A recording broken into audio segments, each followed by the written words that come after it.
Hello! Hi! Greetings, one and all. Hope you had yourselves one of them there merry Crimbolous holidays. Hope they were good. Hope you got good food. Hope you got cool presents and treats that you wanted. We just ended I just ended my yearly tradition of watching, well, not really always, watching, but yeah, having TV tuned to TBS's run of 24 hours of A Christmas Story. That just wrapped up. Watched it, literally displayed on my TV 12 times in a row over the last 24 hours, so good on TBS, the Superstation. I don't know what we'll ever do if they ever stop showing that. I don't know.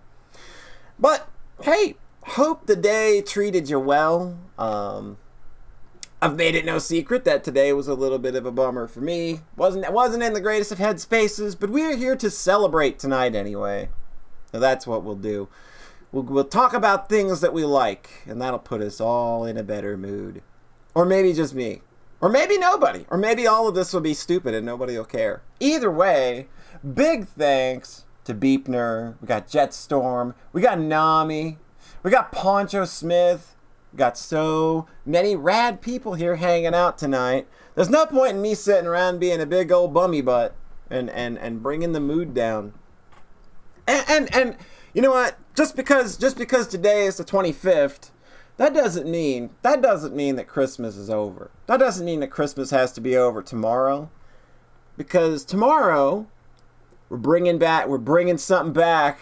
We're bringing back something that people who've watched my channel know that I've partaken in this creator's games in the past, and we just missed the opportunity to nail this one down today, but we're going to do it tomorrow because Christmas doesn't end until I say it does. So, tomorrow evening at 8 p.m. Eastern, myself and Beepner, we are going to have a Christmas celebration with Sakuya Izuyoi. Who knows how long that's going to take? I don't know. It's probably going to be a relatively short storm. Hello, Rico! Wow! Have not seen you in a while. How you doing? Hope you are doing well. Wowie zowie. I cannot believe this. Welcome. But yes, me and Beepner, we're going to be reading through A Christmas Celebration with Sakuya Izuyoi tomorrow evening. That's going to be fun times. So, how crazy is that? 2 poly streams literally a day apart. That doesn't happen. I don't have the stamina for that crap. Who can stream it? Literally nobody can stream every day. It's impossible. Why would you be doing well? Aw. Why would you be doing well? Well, I apologize if you are not feeling well. I am not feeling well today either. I ain't had the best day either. But we're gonna huddle together with our friends, with our good vibes, and we're going to talk about good things that we enjoy, and that's going to put us all in a better headspace. You interrupted watching the end of The Matrix 2 to watch this trash fire? Nami, I must commend. I must commend that determination to catch this trash fire, but I am also extremely touched. I appreciate that you would prioritize my dumb stream over a movie. It's Dances with a Woos. How's it going? Can y'all believe that I've actually got a fan going in the background tonight? It is 55 degrees outside on Christmas night. Last year, we literally had the perfect white Christmas. It literally started snowing at like 9 p.m. on Christmas Eve and stopped snowing 9 p.m. Christmas Day. And now it's 55 degrees outside. I've got a floor fan going on over there. I don't know if it's if it's hitting the mic or not. If it is, please let me know. That is something that I didn't check on before starting the stream. Oopsie poopsie. But anyway, way too freaking hot. What? It's 80 degrees in your room. That's a disaster. It's December. It's not supposed to be 80 degrees anywhere. What have we done to this poor planet? Anyway, So yeah, tomorrow evening, we'll be back at this same time again, and we're going to keep celebrating Christmas with our good pal Beepner, and we're going to play through Christmas Celebration with Sakuya Izuyoi. It's going to be great. Those games typically aren't super duper long, so, who knows how long it'll be, but it'll be fun either way. Now, why are we here tonight? As you can see, the title says it. Polly's favorite games played in 2021. And there's a little story behind what we're doing here tonight. When we announced on the Soxcast that we were going to do the Game of the Year stuff this year, we were getting ready to announce it, I made a specific dare that I didn't really mean. I was just like, because there's no way we could actually do anything with it on the podcast. But I dared somebody to submit their Game of the Year list in visual novel form. And I thought nothing of it for the next few weeks. And then about a day before we went to record our Game of the Year podcasts, my dumb brain had not let this idea go. It's 3-2 hanging out. Appreciate it. Thank you. So my dumb idea, again, was somebody should submit their Game of the Year list in visual novel form. And it turned out to be that I would be the dumbass that would end up doing and delivering on this very stupid idea. I released this last night on Itch at around midnight. And yeah, so this is my dumb little project that I worked on for a couple of days. And we're just going to play through it because this is really stupid. This is right. How often do you get to play through a visual novel that you made that is also yourself speaking from the first person? Is this one approved by the Gatekeeping Renpai reviewer? Oh yeah, this game does not have an inventory in it. So, yeah, this game, but it does have a custom text box. It's not a great one, because I'm not a great artist, but I think it fits the aesthetic that I typically go for. So, we're going to play through my dumb little game, and we're going to talk about my favorite games this year. How does that sound to everybody? Does that sound nice, chill, and comfy for everybody? I think so. I think that's a pretty good way to spend a few minutes. 4 out of 10, no custom inventory, right? Yeah, you're probably right. All right, so if everybody's ready, I guess we're going to go ahead and get this thing a-rolling. This is Polly's favorite games played in 2021, the visual novel.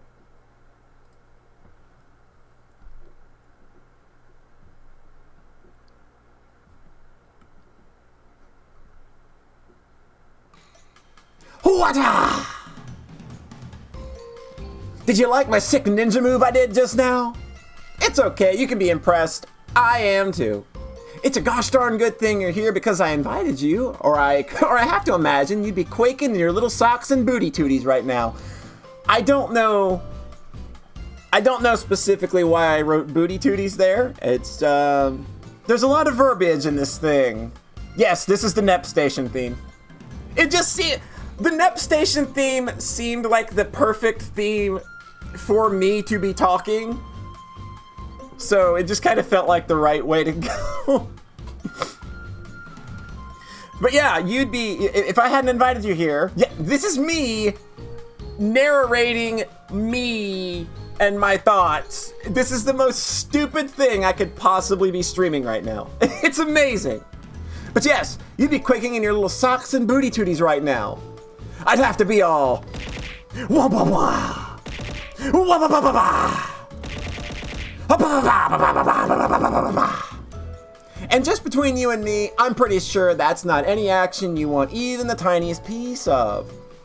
I might be stuffed, but the righteous fury and destruction contained within these little plushy nubs is enough to start and finish at least one domestic dispute over parking spaces at an apartment complex.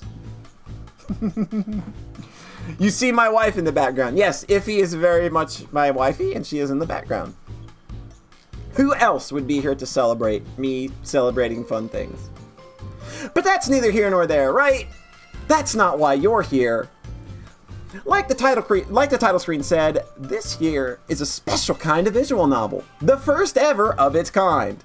Unless it isn't.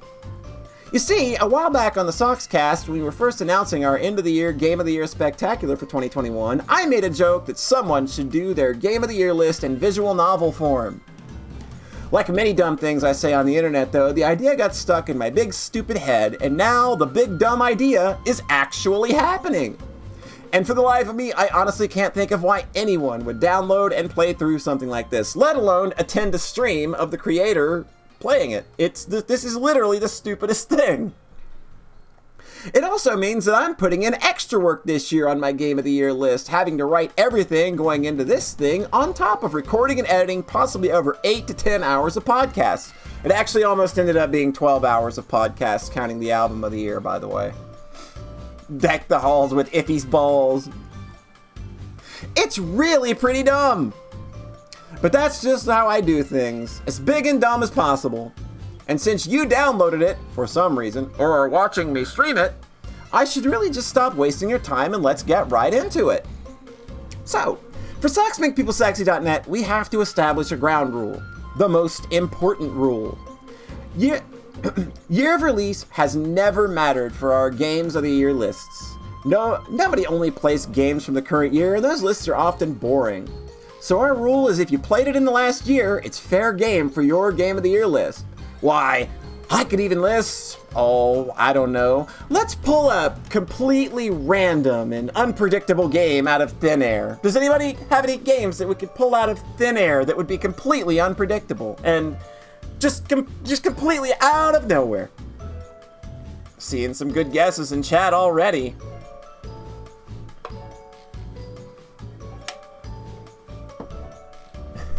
Screw the rules. That's right. I don't know. Let's pull a completely random and unpredictable game out of thin air. Namco's 1981 cult classic arcade shooter that still feels as fresh and fun in 2021 as it did back then, Bosconian. Nobody saw that coming, huh? That's easy enough to understand, right? Yeah, you were so close, Rika. You were just like a couple of years off. So even with the ground rules and introductions out of the way, I'd like to take a moment to acknowledge some honorable mentions that didn't quite make the list, but all still sit solidly at number 11 in my little plushy heart. Up first, we have Mechaskull's Cybershadow, which got the year started off right with some super solid and crunchy 2D ninja platforming action. I eagerly followed the game's development for years, and I was pretty happy with the end results, despite a few niggling issues with controls. The level design and ninja moves you get are true highlights here, and I wish that there was a new game plus of some sort where I could replay the game with all the moves, but still need to get all the power-ups. Up next, even more awesome ninja action coming your way with the Ninja Saviors, Return of the Warriors. And don't forget Picky Crybabies on Twitter. And don't forget Picky Crybabies in the retro community that were just basically mad that Mechaskull didn't just make Ninja Gaiden. Like, I saw somebody rage quit the game because it literally just wasn't Ninja Gaiden and they were dying. And it was like, well, okay, whatever. You're waiting to see if your favorite game shows up, and if it doesn't, you'll keep trying to find excuses to name drop it. Interesting. We'll see how that goes. I'm interested. You should have sent in a list, 3-2. I was only plugging it on my freaking Twitter for freaking a month. You should have sent me a list, my dude. Would have happily had we would have happily read your list on the Soxcast. So, even more awesome ninja action coming at you with the Ninja Saviors, Return of the Warrior. Oh, but complaining is fun. Well, you are on the internet. Too late to send your list. I'm sorry, Rika. The deadline was December 12th. This is a fantastic remake of one of my favorite SNES games. It does basically everything right by retaining everything that made the original awesome on top of some really great additions and new moves and some awesome new characters that are just fun on a bun to play as. If you've not played this game as... oh man, like the extra characters they added are buck fucking wild. They're so good. You absolutely need to grab this one if you like games like the SNES Power Rangers games, or just really like some super crunchy, punchy action. This game is a fun sandwich or a fun burger. Fun burger, baby doll. Fun burger. Moving on, it's Nom Nom Nami's Bad End Theater. As is the norm with Nami's work, we have an incredible cast of characters who all stand out, with strong personalities set center stage in a seemingly never-ending tragedy. There's an astonishing amount of original artwork here that fleshes out each and every tragic route, which makes exploring every path and branch absolutely worthwhile. The real draw here, though, is the way you toggle character traits on and off to change the trajectory of the story. While the post-credits true ending may not have resonated as strongly with me, I really think Nami's hit on something here with the mechanics of how you interact with the story. Choices really matter. It feels like a really solid and cool new way to play with narrative in visual novels, and I can't wait to see what it goes on to inspire in the future. Definitely. Just go check out more of Nom Nom Nami's works in general. She does amazing games. Like, check out the Lonely Wolf Treat series, obviously, but Starry Flowers is also pretty incredible. Just check out, just look up Nom Nom Nami on itch and be delighted at everything she does. Coming up next, we got ourselves a schmuppy little doubleheader. On the left, we have Gray's Counter, which is a super brisk bullet hell shmup with a very fun risk versus reward shielding mechanic you can use to turn attacks back to your foes. I knocked the normal mode 1cc for this out in about 3 hours over the course of an evening because I got so invested and lost track of time. On the right, we have Ephemeral Universal Unbalance, which is a Toho fan game if the name didn't already give it away. This one's quite a bit tougher and also features a risk versus reward mechanic that actively makes your enemies far more dangerous the longer you engage with it. This game features lots of lesser-known Toho girls and also features some of the most fun and creative boss fights I've seen in a Toho game, so big props to the team for turning in something I think rivals current mainline Toho. Sorry, Zune-san. Oh, yeah, the remake. Isn't that's coming out soon on Steam, isn't it? The more you play, the harder it gets.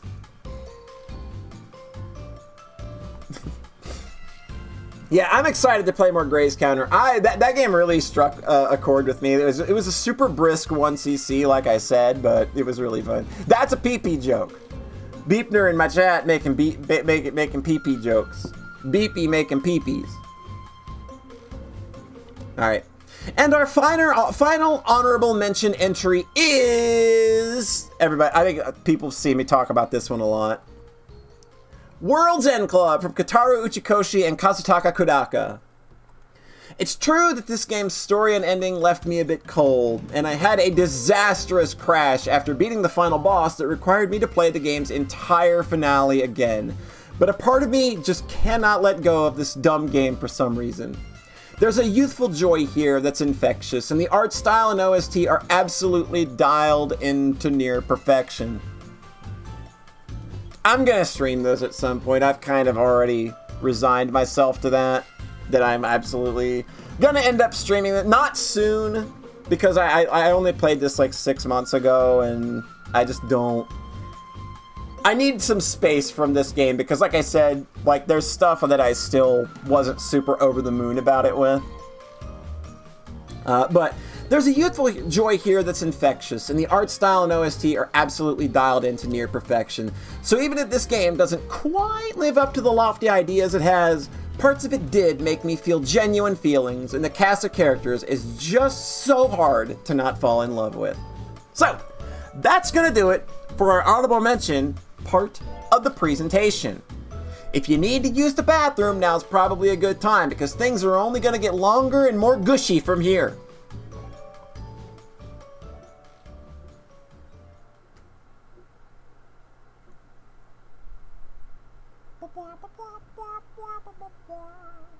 Bathroom song.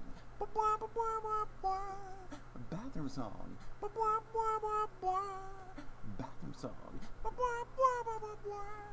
A bathroom song. A bathroom song. Bathroom song. A bathroom song. A bathroom song. A bathroom song.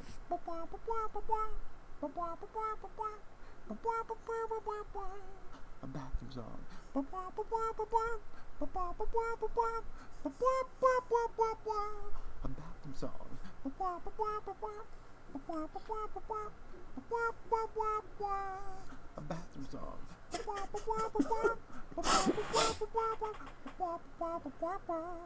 Bathroom song. There you go. Get your cat jams on, baby.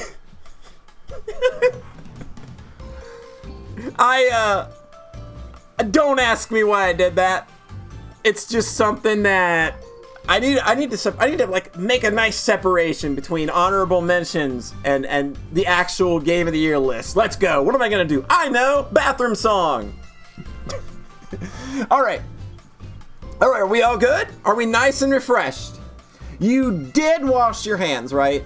I ain't trying to have no stinky butt smelling game of the year list, so you better have been sure to extra wash your stinky butt and hands. Everybody in chat, did you wash your stinky butt and hands? You better have. For your own good. Alright. Anyway. Ready to dive into the real nitty-gritty? The cream of the crop? The good stuff. I know I am, so without further ado, let's rip right into my top 10 games that I played in 2021.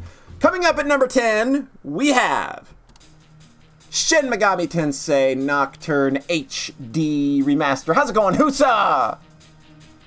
You have a trade. Yes, I do dumb shit like that sometimes. I'm the bug inside you. Goddamn right.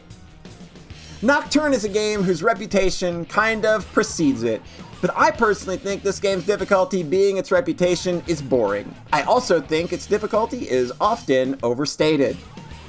It's the dreary and dead post-apocalyptic atmosphere and the moral themes the game presents that made this game fascinating for me. The combat is crunchy and there's a good deal of fun to be had with fusing and customizing your demons, but this game has a very rad and unsettling at times sense of place. The demon world is full of personality and all sorts of weirdness, so even if the dungeon design got on my nerves at times, I was happy to see this one through. Big props to them for including a button to manually let you inherit skills for your demons during fusion too. That was basically my biggest point of like, that's basically what I paid for. That's what I paid for. I just paid to have that ability to press one button and select my skills. It may be more or less a bare-bones, minimal effort port, but it kept me good company and helped me distress at a time when things were a bit stressful. Funny considering the game's reputation. Up next at number 9, Zero Ranger. There's a good-ass video game right there. I don't know that we'll ever see another shmup that loves shmups as much as Zero Ranger does. Zero Ranger is as much a love letter to the genre as it is an intensely creative force within it. Go Zero Ranger. Go Zer Oranger. This game's hype meter starts at 10, and by the time you've seen the final credits roll on the true ending and the meter is topped out at well over 100. Is this the power of God? This game's so good. It's so incredible. I'm remembering the climax and how, while I was playing this game's climax, I was laughing so hard that I failed. Like, because it's just so over the top and great. You called a cat Oranger? That's dope. You want to give you a file to the true ending so you don't have to start all over again if you die? I might have one, I think. No, I don't. No, I lost my SSD. I don't have that save file anymore. I was literally cackling through the game's whole climax and how absurd it had become. And the best part is that it spends its entire time earning the ability to go that hard. He was a big, huge fluff bucket of orangeness. He's like this big. And even cuddlier. It is cuddly as me? Huh? Zeo Ranger. Yeah, I always like it. Zers Ranger. I like that. That's when I first saw the logo. I thought it was Zers Ranger. Add on the meta layer shenanigans this game has going on, and you're looking at a shmup that more than deserves to stand shoulder to shoulder with its inspirations, and even manages to surpass a few of them. Coming in at number 8, we have East 9 Monstrum Nox. I did a pretty substantial revisit of this game a couple of weeks prior to the Game of the Year lists being due. East 9 is a game that I originally came away from feeling a bit cold, and all throughout the rest of the year, that really stuck in my head. To the point that I knew that when it was time to start deliberating my list with myself, East 9 would need some type of reevaluation. My criticism of the game making the raid battles a central mechanic still stand, but the fact of the matter is that East 9 has some great story chops, and most importantly, it is so very fun to play. I had to one up that one listener list. I'd already had that, so Angry Ed put, for those that don't know, when Angry Ed sent us his list, he did an audio list, and he put music beds from each game under each one when he was telling us about the games that he liked. And I had already been working on this one day before Game of the Year list, so I didn't know that Ed was doing that. So when we got to that point in recording and I heard Ed's list doing what I was doing with this visual novel, kind of had a good laugh. But yeah, I replayed, I would say 65% of this game again prior to making my final list. God, who is my favorite? I really love Raging Bull a lot. I love White Cat. She's amazing. I want Crimson King Adol to ravage me. Wait, what? Wait. I'm gonna fix that in post. I didn't say that out loud. Anyway. My criticisms of the game making the raid battles a central mechanic still stand, but the fact of the matter is that East 9 has some great story chops, and more importantly, is so very much fun to play. The unique monstrum abilities you use to traverse the world and explore are so much fun to use that I honestly don't know how they continue this series without them being included in future installments. Exactly. I want that boy to wreck me like he done wrecked some boats. Let's do it.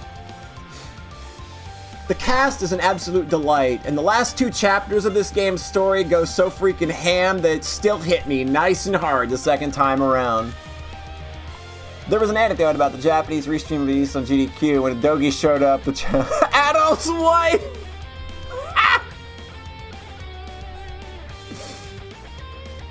Yeah, I can see that.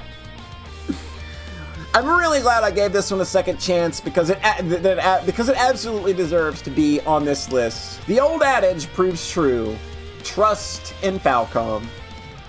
And coming up at number 7, it's Dusk.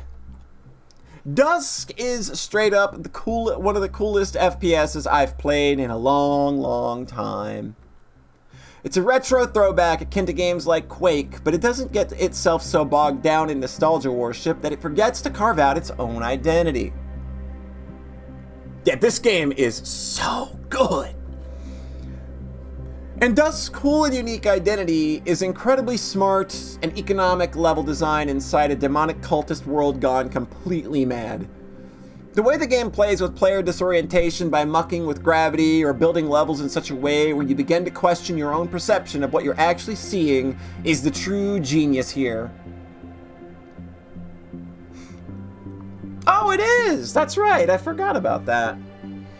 The weapons and enemy designs may not be quite as impressive, but the combat in this game is still fast, thrilling, and challenging. If you need that old school FPS itch scratched or clawed at by demonic talons, this is absolutely the game for you. Alright, now, let's see what brings us up to the halfway point of our little list. Well, I'll be gosh darn. It's Atelier Ryza, Everdarkness, and the Secret Hideout. One of the most gosh darn wholesome games I have played in a while. Aren't we all demonic cult? We could be. I don't think you're wrong about that. I don't want to say you're necessarily wrong.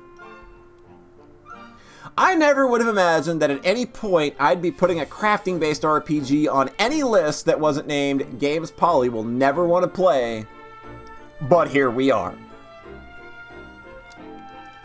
I got absolutely hooked to the game's alchemy system in this game, and by the end, I'd spent about 3 hours gearing up my entire team with the absolute best equipment I could put together for my showdown with the final boss.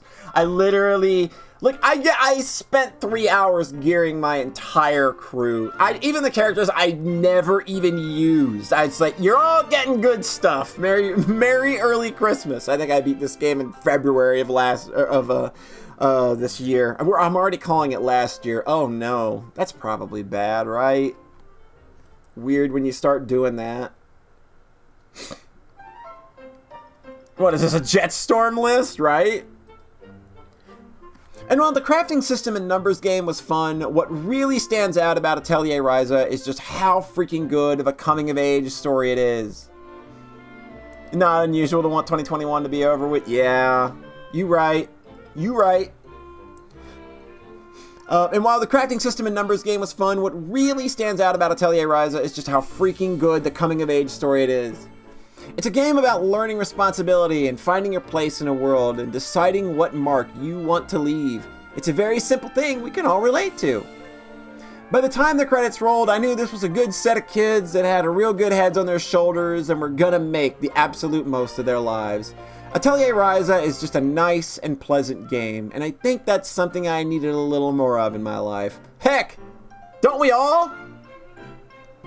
How many years? Yeah, it feels like we've been at that point now, since 2016, where it's like, man, thank God that's over.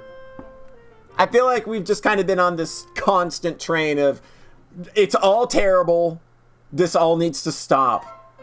Yeah, every year they keep saying 20XDX is the worst year ever, and the next year says, hold my beer. Yep, that's about right.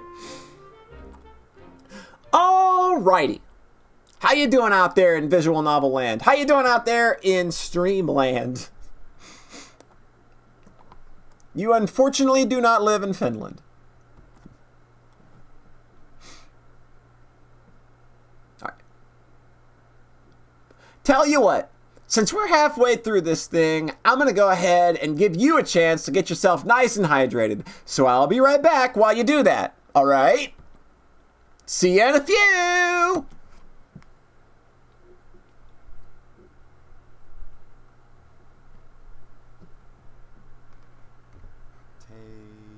Take a drink.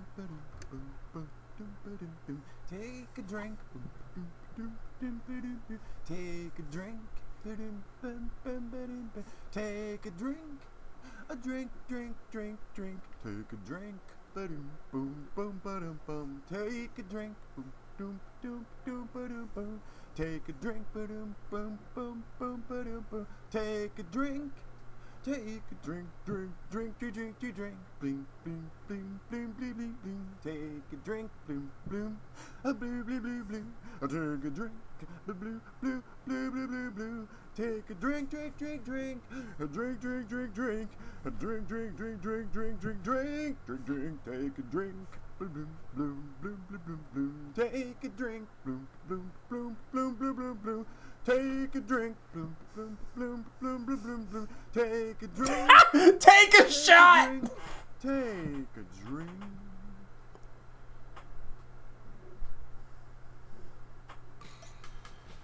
Woo! I don't know about you, but I sure do feel a lot more hydrated and moist. Possibly not a good thing for the old fibers and fabric, but hey, a plushie's got a drink.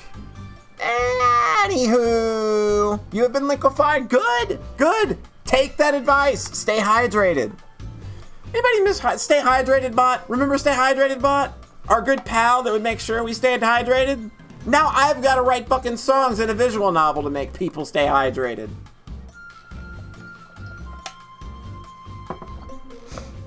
Pound the whole ass bottle sounds risky. I mean, I got some vodka in there that I could go and we could play that game real quick. I don't know. It might take me about 3 hours to finish the last 15 minutes of this visual novel, I imagine. If we went ahead and went to the kitchen and grabbed that bottle of vodka, I think. Stay hydrated bot was literally the best, bro. Anywho, we got a whole other half of this list to go, and now we're getting to the really good stuff. So try not to let these last 5 games blow your pants off or something.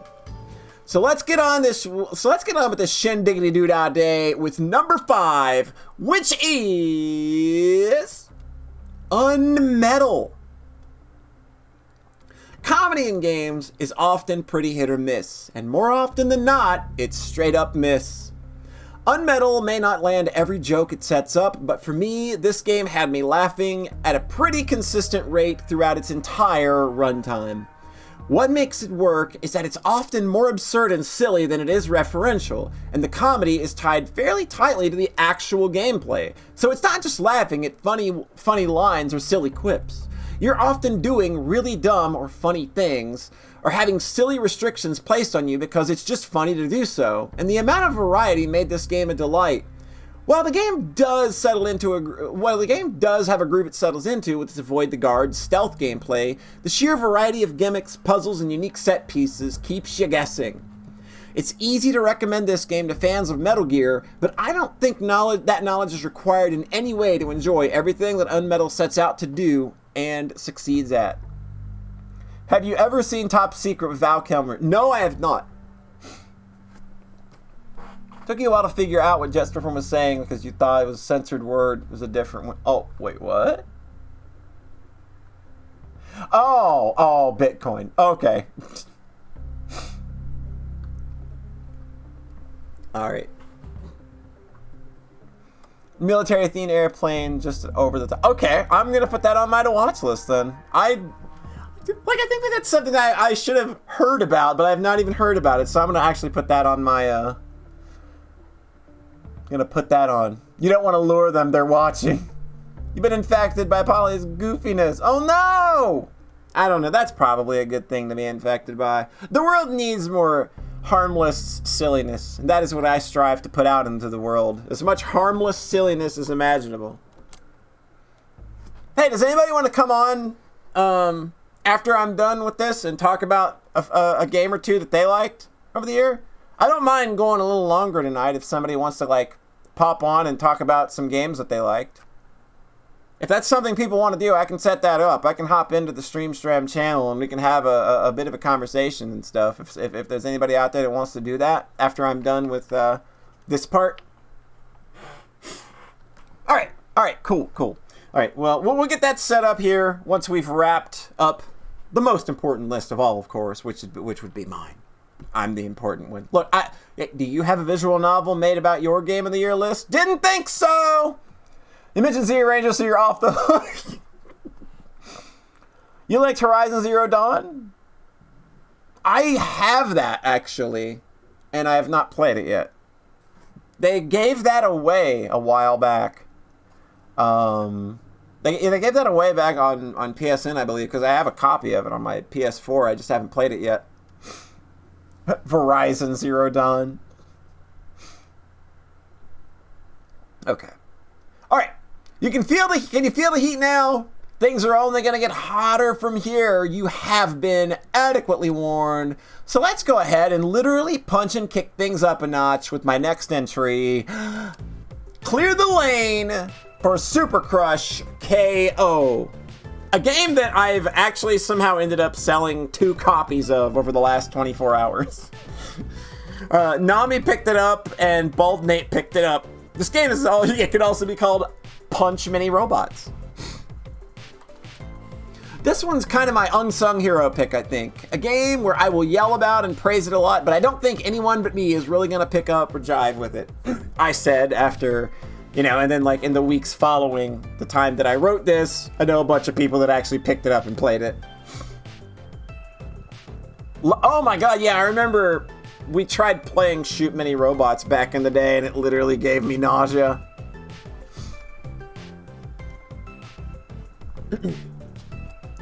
This is a game that I love top to bottom.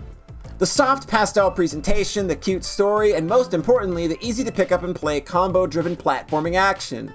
The game is also on sale on Steam for like $7 right now if you want it. This is like during the holiday sales, mind you, so, I mean, as if the hat didn't give away that this was being recorded and streamed during the holidays. But I just love how everything about playing this game feels. All your moves have real satisfying impact, and keeping combos going while shooting and bouncing between enemies while also dashing through waves of bullets just feels incredibly rad at all times. It just needs more golpes.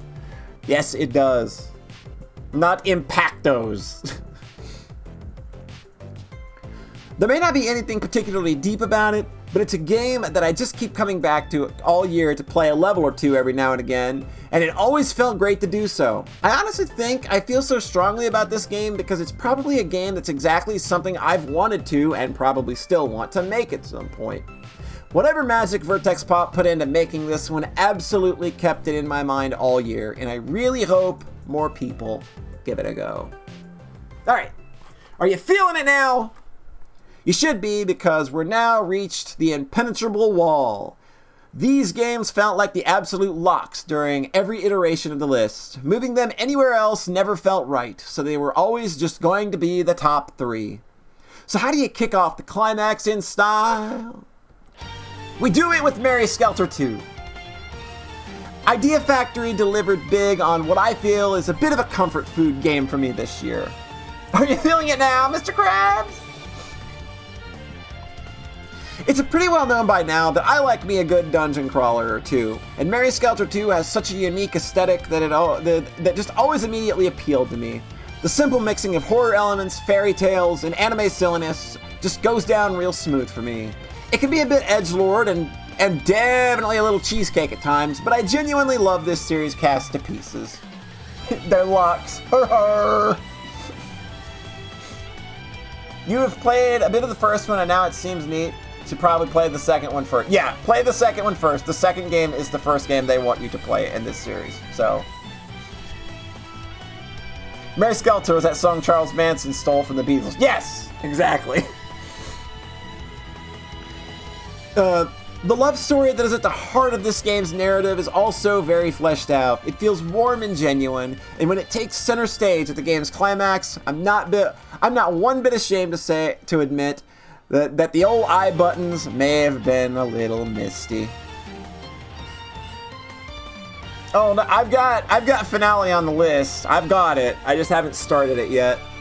The dungeoning and team building mechanics may feel a bit lackluster if you're used to more advanced dungeon crawler offerings, but they're fine enough to create a fun challenge. Mary Skelter 2 just has a lot of heart in ways I was honestly caught off guard by, and I can't wait to see how things pan out in Mary Skelter Finale. The very, very super gay love story at the center of this game made me very happy. The fact that they went all in with it, didn't pull any punches on it at all, and it didn't end up being played for a joke. Just the fact that it was just two girls legitimately in love with one another, and nothing's weird about it. Nobody cares. It's just like, hey, this is the thing. Genuinely made me happy. O2 and Little Mermaid for life. They are fantastic. Alrighty. We're cruising into the home stretch, and the last two games are very likely to cause those previously mentioned incidents of pants being blown off, so you can't say you haven't been warned. Yeah, you trust them and then bam! You never know. Sometimes they catch you off guard, especially since it's Idea Factory and they can be weird sometimes, but Mary Skelter 2 caught me off guard in like the best possible way. Pants. Who needs pants? If you're streaming this or something, you may want to turn your webcam off. I don't want to be responsible for you breaking the TOS. Don't worry. No pants over here. No pants land. Don't worry about it. Anyway, here we go. My number 2 game of 2021 goes to Starry Flowers by Nom Nom Nummy. Starry Flowers is, and I am not exaggerating in any way whatsoever, the best piece of gay fiction I have personally ever experienced. It's warm, it's funny, it's dramatic, it's grounded in lots of real and relatable emotions. It's a game that manages to embrace all of these big emotions and clever comedy without any part of it ever feeling forced or out of place. Periwinkle, the consummate playboy, makes for a fantastic character to be in the head of as the game's From Lust to Love story plays out. Pastille and Periwinkle are two grown adult characters who are navigating their situation with believable trepidation and fears. What lines can and can't be crossed, and is throwing away the comfort of the current situation worth risking the possibility of maybe being hurt somewhere down the line? Nami effortlessly navigates these waters, and the conclusion these characters come to ends up feeling natural and honest as everything that came before it. Starry Flowers is a story that inspires me for many, many reasons as a creator, and also as someone who loves a really well-told love story. And God, don't you just love this beautiful boy to bits and pieces? Oh my freaking God! Look at him! How do you not love him? He's the best. He's literally the best. Anyway, looks like the time has finally arrived. Time to celebrate the bestest and most awesomest and coolest and raddest and tubularest and gnarliest and cowabungaest game that I played in 2021. For those that know me, this one probably won't be much of a surprise at all, but the moment I finished this game for the first time, I knew immediately that it was absolutely my game of the year for 2021. Starry Flowers was my game of the year until I finished this game for the first time, and then this game was just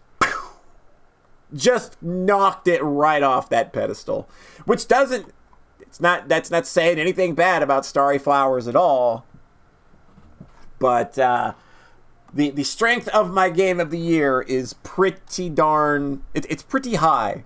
It's over 9,000, you might even say.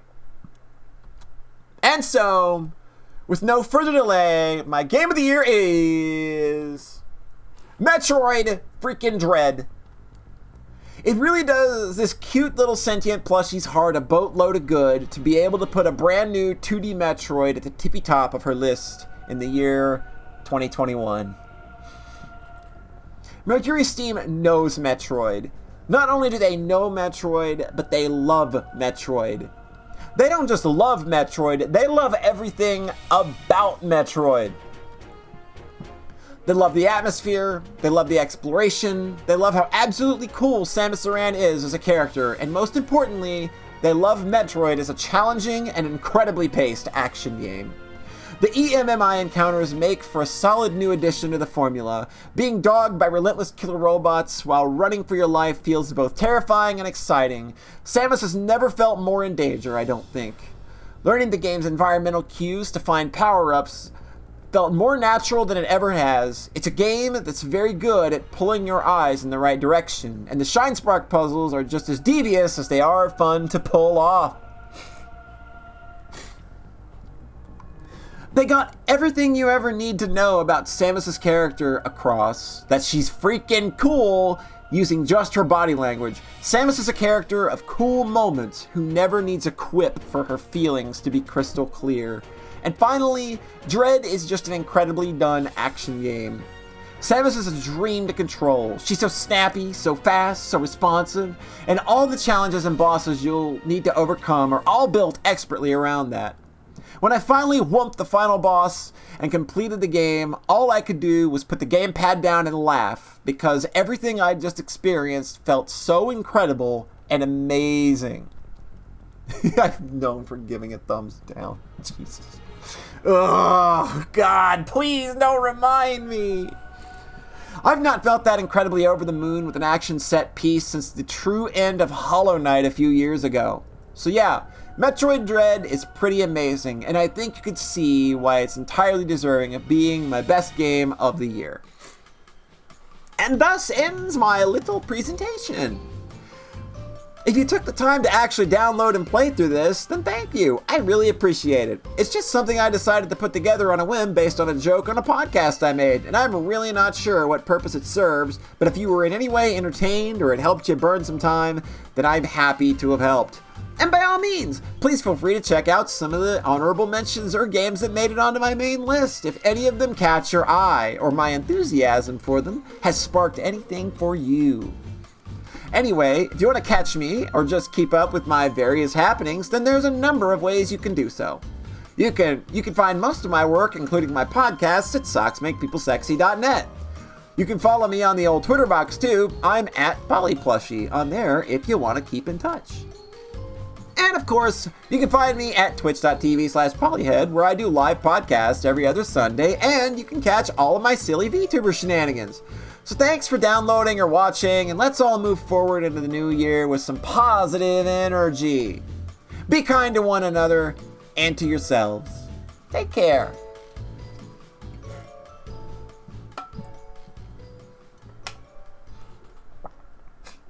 We should check out that. Are you spamming in my channel, Rika? Is that what's going on here? Are you spamming Twitch? Are you spamming Twitch links in my chat? Is that what I'm seeing? Can't believe it. I can't believe it. How could you do this to me? All right. So, let's see. So how many people are wanting to come on and talk for a few minutes about a game or two that they liked and would want to just have a few moments on the old chat box with me? All right, we got Jessica. Jessica wants to. All right. If you want to come in here and do that, you can join my Discord, and then when you see an open slot in the StreamStram channel, hop in there with me and start saying words. I'm getting ready to hop on over there now, so I'm going to hop into that StreamStram channel, and whoever wants to talk to me, they're going to be talking. Hey. What is up? How's it going? I'm going good. Had a good Christmas, aside from working. Yeah, it sounded like you were swamped for the last couple of days, but it's over now. Do you get any kind of break after this, or is it just like, are you still back at it tomorrow? I have to be in at 6 tomorrow. And you're here talking to me like a dumbass. Yeah. At like 9 p.m. That's probably a bad idea. It's 8 o'clock over here. Okay, that's not too bad. You're only like an hour or so behind me then, so... All right. Yeah, I'm going to go to bed in like 2 hours. All right, that's good. Responsible. All right, so what games did you play this year to tickle the old fancy? What you got? This is Jessica Jaguar, everybody, by the way, for those who don't know. She didn't introduce herself. Wow, can't believe it. How rude. Hey, look, I'm not the one who's done a podcast for 10 years. I know, it shows. Well... So what did you enjoy, Ducky Poo? Of course. So I just recently finished the Endwalker main scenario campaign. Oh, shit! Did you cry? It's really like... It's like ups and downs, because there are moments where I'm like screaming because they brought back a thing. Like, literally, like, a character they won't even be central screen. They'll just be in the background. But I'll just be like, oh, I know that guy. Mm-hmm. Oh, they remembered him. Just like that. Just constant, like, moments of being able to kind of, like, put... Like, it didn't feel like pandering at all, I would assume. Oh, no, it's just, like, you wouldn't... Like, if you weren't paying attention, you wouldn't even notice. Oh. Wow, that's really cool. But yeah, like, a lot of the themes, like, really got to me, because, like, I won't spoil anything, but the themes are basically, like, suffering is, like, a part of our lives, mm-hmm. and if you try to eradicate it, like, it's not going to go well. You just kind of have to learn to live with it. Okay. And, like... You know, it deals with, like, a lot of, like, dark, depressive themes. Oh, I mean, you got a title like Endwalker. I think you're living up to. You got some misery to live up to. But yeah, and like, don't know. I think there was some stuff in there that I kind of needed to hear. Aw, it's nice when games can give us that. Yeah, but yeah, and it was just really good, and I have no idea where they're going to go from here. Yeah, like when you call your game Endwalker, I'm thinking, wait a minute. Aren't you a few years early to have anything in your game being referred to as the end? That game came out on the PS3. Yeah, I know. Like, that's wild. I started playing A Realm Reborn back in like 2015. Oh my god. On the PS3. That's bonkers. The PS3 version does not work anymore, I believe, right? No, Yeah. like they had to gut it because it was holding the game back. That's what happened with Phantasy Star Universe, is that they developed that game for PS2, but every other console it was released for could handle way more, but they spec'd for PS2, and it just killed that game it kneecapped it coming out of the gate. Like, honestly, apparently if you played some of the later Heavensward raids on PS3, like, you would get attacked by enemies that hadn't spawned in yet on your screen. Oh, that's not good times in an MMO. So yeah, they just had to gut it. So okay, and Walker, what else grabbed your attention this year? Well, so I've been playing a series that I've just now gotten into. It's called Super Monkey Ball. Oh, those are fun. So I picked up two ones. They're basically the same game. Mm-hmm. I picked up Super Monkey Ball Deluxe on Xbox, which is basically just a compilation of the first two ones that were released on GameCube. Mm-hmm. And then Banana Mania, which is the HD port of the first two games. And it's sort of interesting looking at the differences between the two. Mm-hmm. Like, the Switch version is a lot more generous. It doesn't have a lives or a continue system. You can just keep plugging away until you win. Mm-hmm. And I think that I think that serves those games a little more, I think, than having the live system, because I think that those games can be real frustrating on the later levels. Especially with how long the courses can get. Oh, and they're even longer in Deluxe. Mm-hmm. Because, okay, so in Banana Mania, it's like, okay, you want to play Super Monkey Ball 1 levels, you want to play Super Monkey Ball 2 levels. Mm-hmm. The solution that Deluxe came to was just smush all the courses together. Oh. So the basic course is like 40 levels. Oh, that's a bit much to have to do unlimited lives. Oh yeah, it's a lot. Yeah. But the remake lets you play as Sonic the Hedgehog. I mean, that kind of just always made a lot of sense. It's like, that's kind of the most obvious crossover. Like, you could literally just spin dash, my dude. And Beat from Jet Set Radio. That is maybe less understandable, but I'll take it. Any reference to Jet Set or Jet Force, I'll take. And Kiryu from Yakuza. I mean, why wouldn't you put Kiryu in a ball? And you can also play as the Sega Saturn. I mean, yeah. I like weird ass Sega when they're doing shit like that, and like Fighters Mega Mix and shit, where they're just throwing shit at a wall, and it's like, it may not make sense, but it's awesome and fun. I want that to get ported. I want to play as the freaking Hornet in a fighting game. Don't we all? Daytona USA is like one of my favorite games. Yeah, Daytona is fantastic. I got Cruisin' Blast. So. Oh yeah, have you played that yet? Haven't played it yet. It's loaded onto the Switch. It is ready to go. That game is so good. Yeah, I'm ready. Like, it gets a little asset flippy in the later courses. You can clearly tell they were just doing the arcade assets. Right. Like, I play Horizon Chase Turbo, and though that game has a lot of assets, they still do flip a lot of assets for later courses and stuff. It's fine. Like, so long as the core of that game is as awesome as it is when you start playing, I will have a lot of fun with it.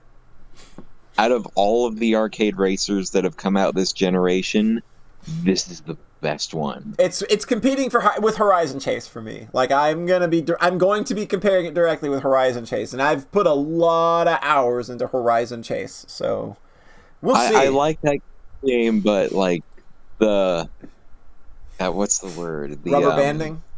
Yes. Yeah, it's ridiculous. It's made to make every race close. That's what it's doing.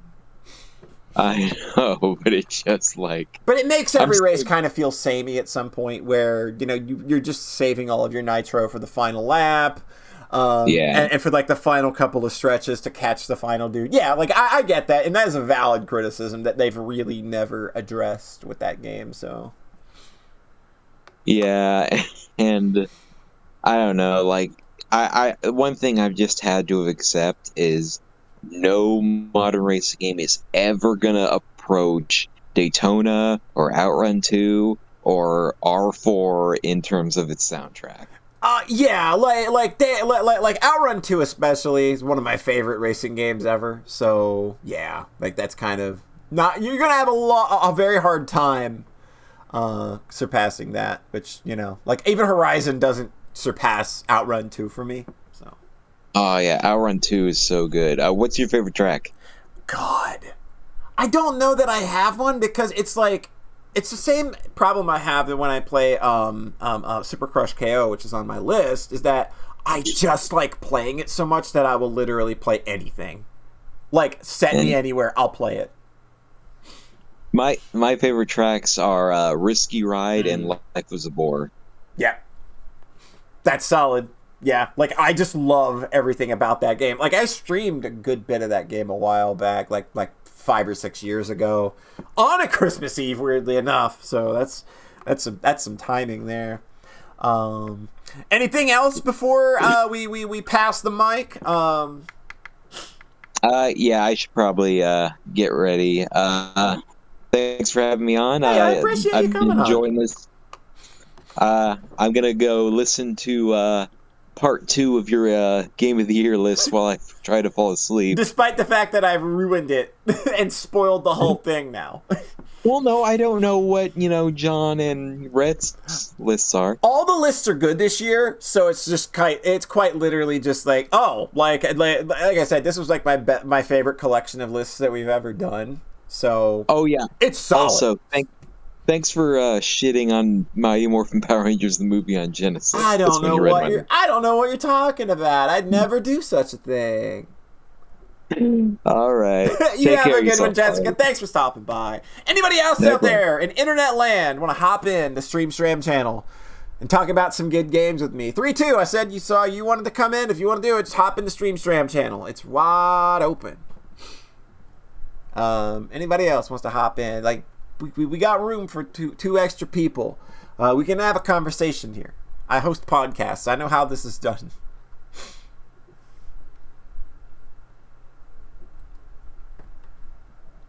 All right, Jetstorm's gonna hop in. All right. Did I set this up right? Yeah, I think you did. There we go. Perfect. I mean, I can't hear you, but you may have set it up right. Oh, shoot. What? Yeah, I don't know. I can't hear you. You might not have set it up right. Wait a minute. Wait a minute. You're responding to me. What do you mean? What do you mean? I can't hear you. Gosh. Gotcha, bitch. Got me for a second. I'm like, wait a minute. Wait, what? It's a fun reaction. Boy. All right, Jetstorm, what's on your mind? What do you want to talk about? Hi, how are you doing? I'm fine. I'm good as can be. Yeah, that's good. I'm thinking about those White Russians I'm gonna make once I'm done here. Now that's Ooh, what that I'm sounds thinking. good. Yeah, I'm ready for some. I have a little bit of eggnog left. Oh baby, let's go. It's got stuff in it too. So hell, the good stuff. I might dip into that. We'll see. Not sure yet. I had some last night while playing Mega Man 8. Oh, that's good. Yeah, Mega Man 8, good Christmassy game there. Good Christmas game that I got back in the day for Christmas. That's I a good was like, one. I'll just do it. Yep. So what do you want to talk about? What's on your mind as we are celebrating games of the year? We're talking about game of the year, and this year's been kind of weird because I played a whole bunch of old video games. Yeah, you streamed. This was the advent of Jetstorm Stream, and this was the Tom Jetstorm 4 broadcasting system finally actually like getting up and like moving real hard. Like it started really like in 2020, but like like kind of like end of 2020, kind of mid to end 2020 is when it started. Really 2021 was like a full year. Yeah, like this was a like you streamed way more than I do. Like you are way more of a consistent streamer than I am. And I'm not like, again, I'm streaming stuff that nobody's gonna care about except for me. Well, I think it's less that people would care about, and more of just like it's niche, and I think that it's interesting. The more people that stream cool niche shit, the better. My whole goal here is to kind of go through not like a backlog, but more like a collection, like stuff that I've picked up over over the years, and actually like dig into this stuff. So like a lot of it too. So like you already talked about like one of my game of the year with Metroid Dread. Yeah, that game's dope. So I ain't gonna, I won't actually talk about that one here. No need to fillet that game any more than we have filleted it for hours on end. For hours on end since it came out. Okay, look, I'm gonna say one best final boss of the Metroid series. Absolutely. Like no final boss in that series has given it took me 45 minutes to get it. Took me to drill down and get that fight knocked out, and when you finally do it, just jumping out of the chair and fist pumping the air. That sounds about right. Look, I played the game 4 times, 3 on normal, once on hard, and I had to put it back in the Switch case. I've played that game 7 times.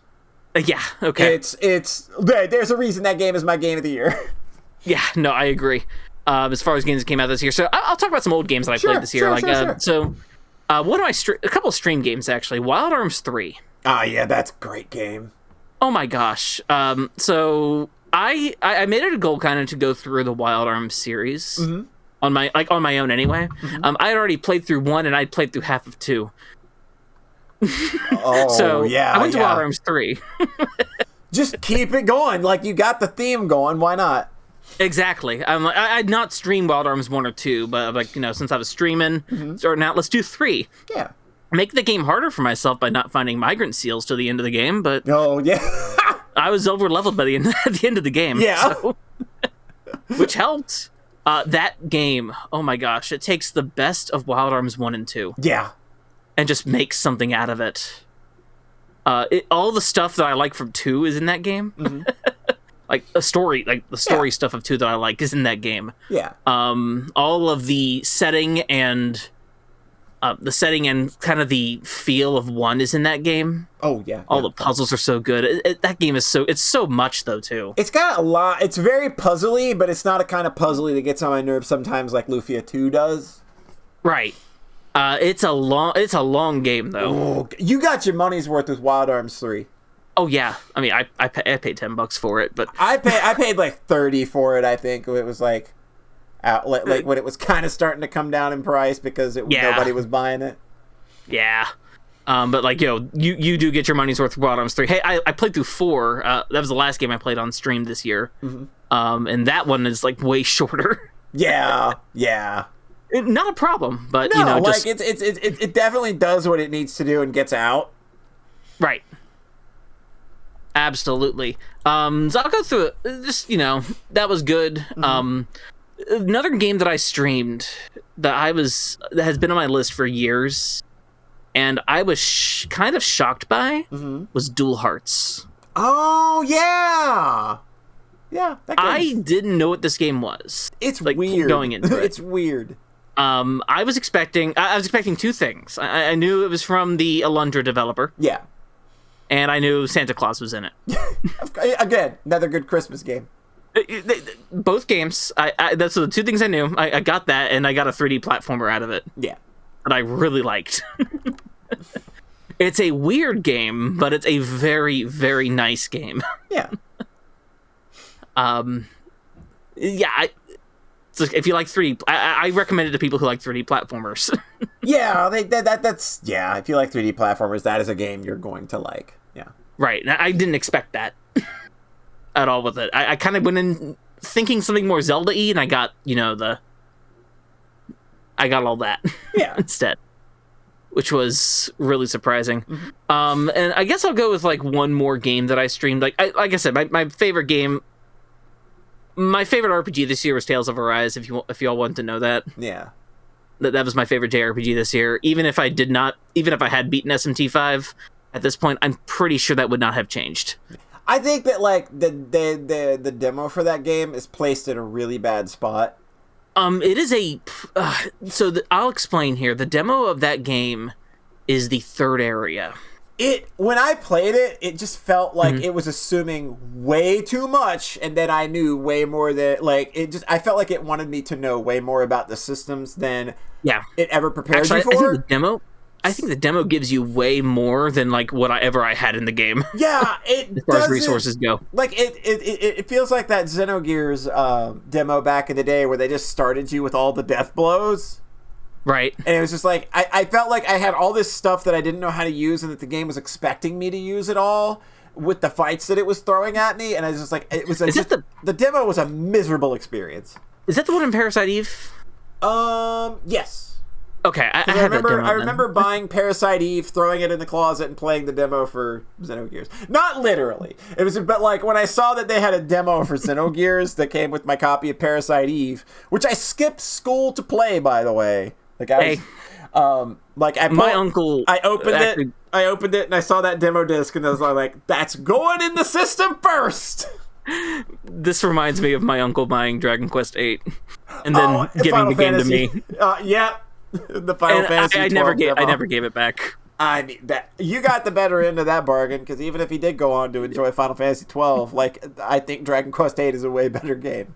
That's a way better game. But I do like Dragon. Anyway, that game's good. Anyway, back to Tales of Arise. Sure. I will say, like, for the things that game finally did the thing with Tales of and actually like limited your resources really hard. I like the way that they play with that, like the healing points idea. Mm-hmm. That seemed really interesting and cool.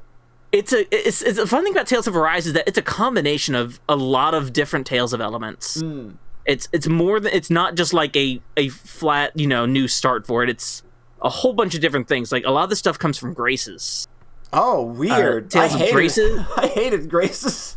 Yeah, a lot of things come from Graces, Exilia, and like a little bit of Berseria as well. For like this, it's my favorite modern Tales of game. I'll give it that too. I'm still on Team Berseria in that regard. But I understand why, but I've not had a chance to give Arise an actual proper look at. Yeah, Arise was way harder than I thought, but also it wasn't like I only died like twice. Oh, interesting. But it was much harder than I thought.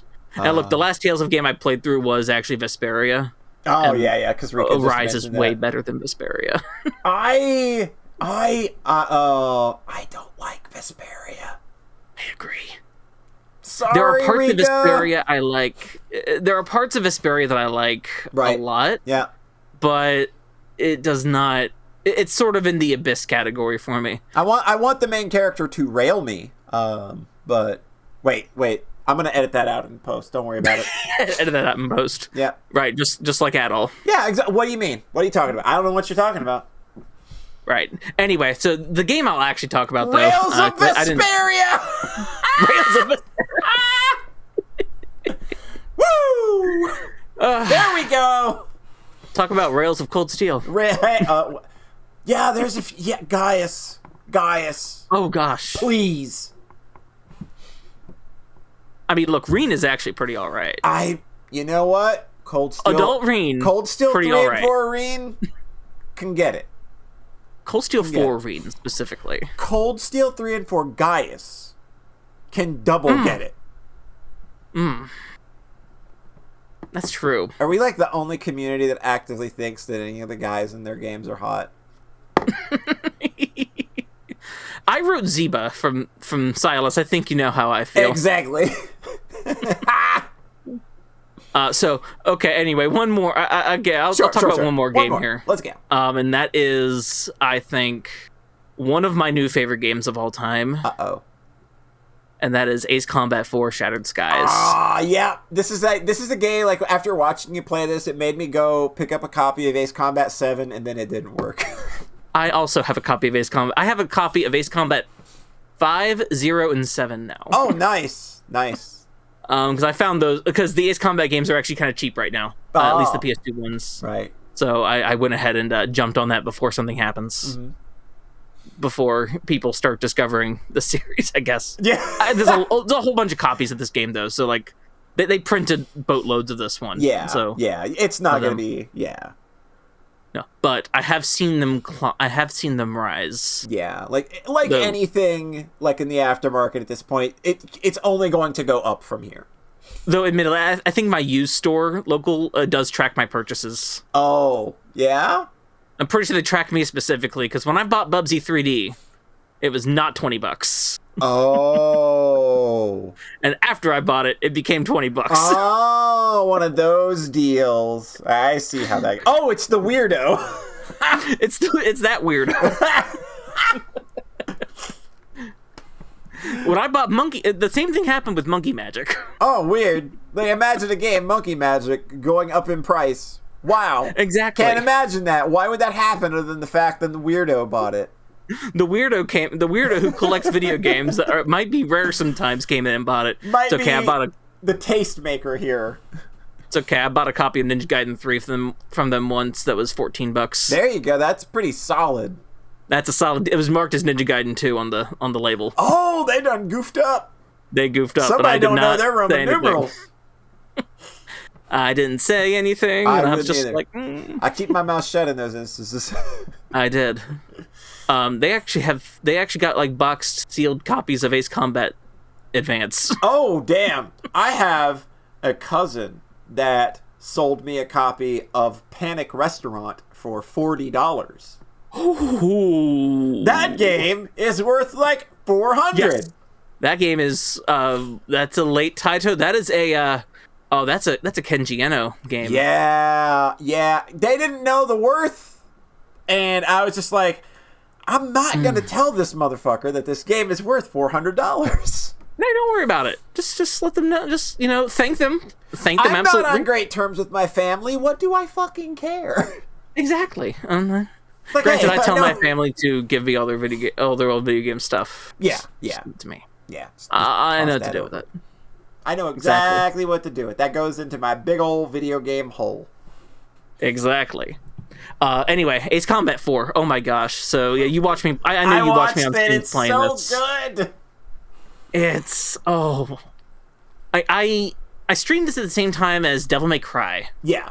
Like switching between them back and forth. And that game also made my Game of the Year list. Yep. But this one in particular was like just everything melded into my hands. I was playing it. Like it started out difficult, but I was like getting it.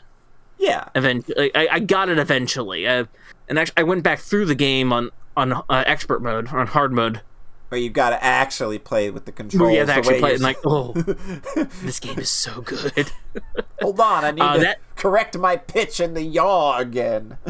Right, that's Shattered Skies mission. It's like mission 8. Yeah. Is real tough because it asks a lot out of you. You got to get enough points in 8 minutes. Oh, that's so crazy. And you have to know to hunt down things as they come. And it is... Sorry about that. What are we blooping? What's happening? Oh no, I'm getting a phone call. Oh. Uh-oh. I'm getting a phone call. Give me 1 second, Hold Polly. on, I'm talking to a sentient plushie, and I can't deal with this right now. You should always blow off your friends to talk to a sentient plushie on the internet. It's fine.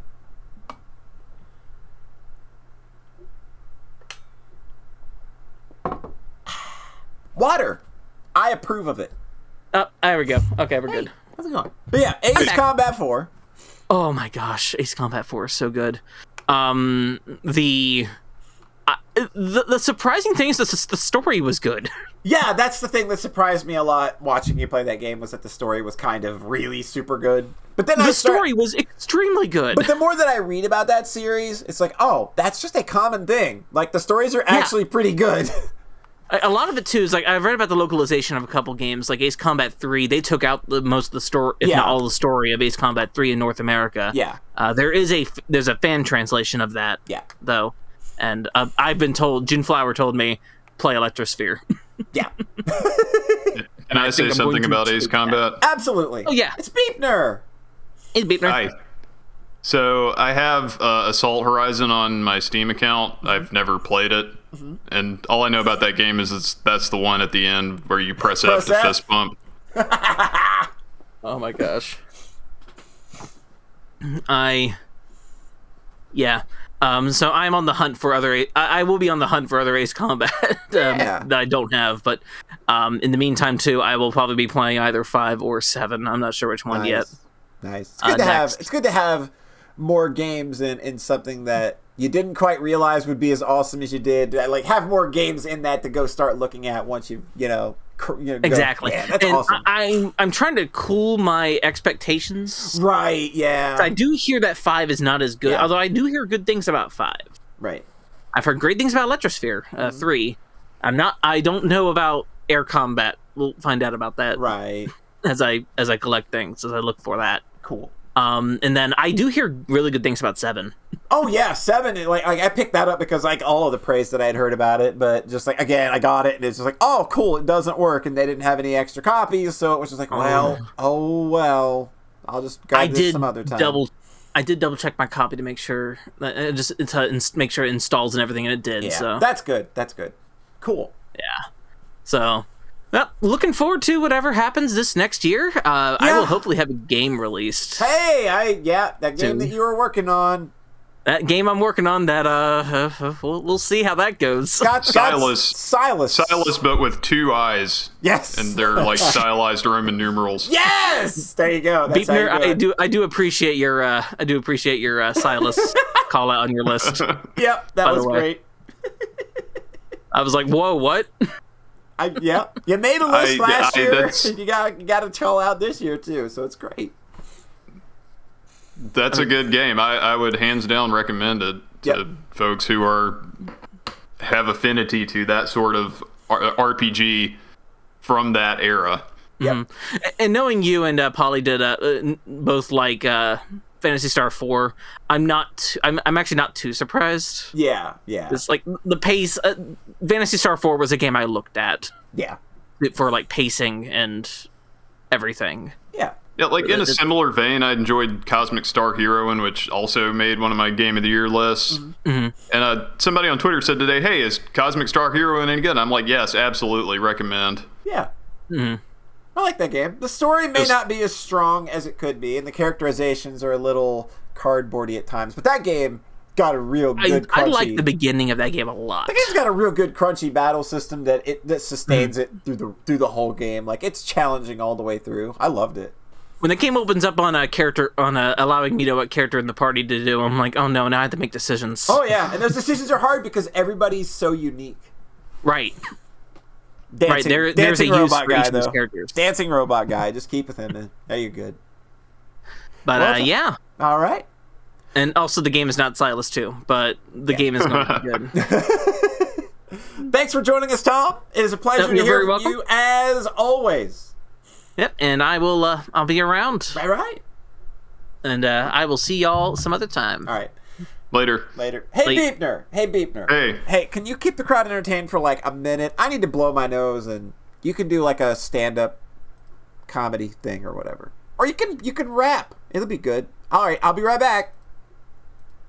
Hey, Polly's blowing her nose. Don't touch your toes, because if you put product in your hair, you're gonna get froze. I could mean froze like afros, or it could just get frozen like it's cold outside, except it's not cold, it's pretty hot.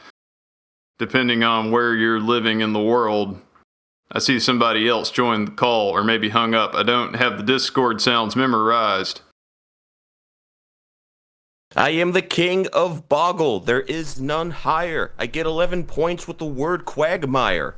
All right. Okay, so Beepner was doing his best Aesop rock. I can tell. Because the rhymes were just completely incoherent. Made no sense. All right, we should be good.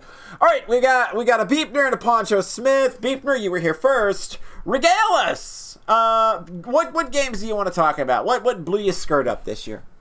I don't have a whole lot to add that wasn't on my Game of the Year list. I just wanted to drag the stream time out more. Sure. You know what? I'm all for that. It's good for analytics. That is true. Is it? I don't know. We got a few minutes to get it up to 90 minutes. All right. Okay. Is that like the ballpark number that they want?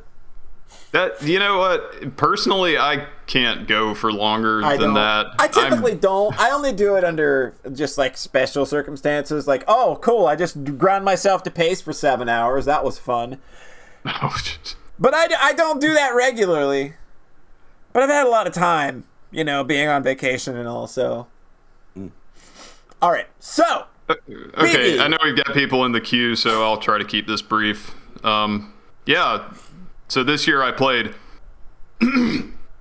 Hunt Down. There you go. You got to say it right, or it just doesn't count. That game, super dope.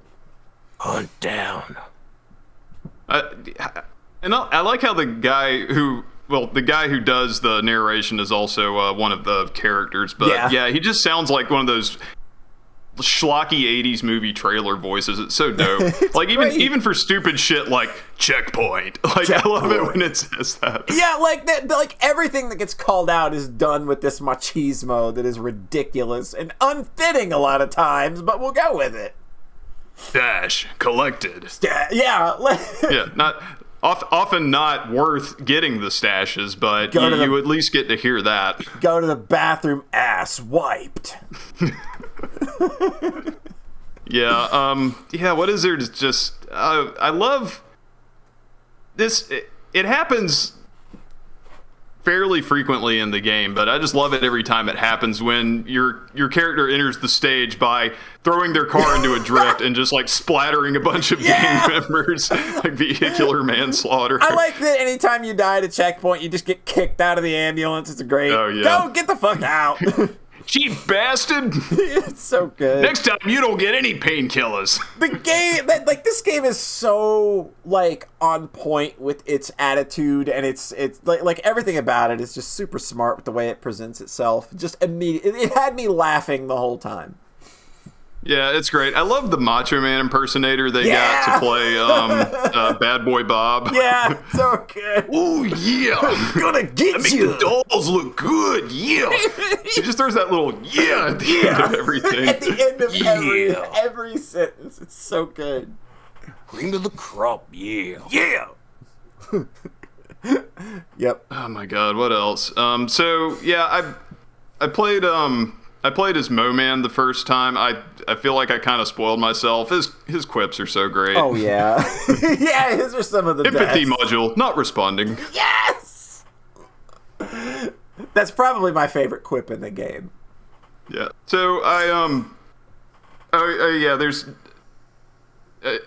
there's a pretty rare one with John Sawyer where he just goes, "This is Hunt Down." Oh, sick. I don't think I ever heard that one.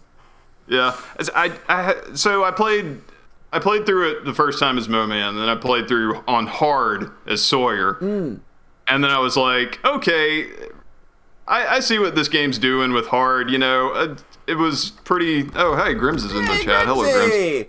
We're talking about our favorite games. If you want to hop into the call later and talk about your favorite games, you can do that. So yeah, I figured I see what this game's doing. You know, that gives you less health on hard. I really don't see myself playing the game on badass. No, it's too much. But you know, I held off playing as Anaconda because I was like, well, if I want to stream this game someday, I want to play as her just to get like the organic reaction to the quips, because I've already heard all the quips from the other two characters. Yeah. She's got good a fresh ones too. experience. Yeah, she's got good ones too.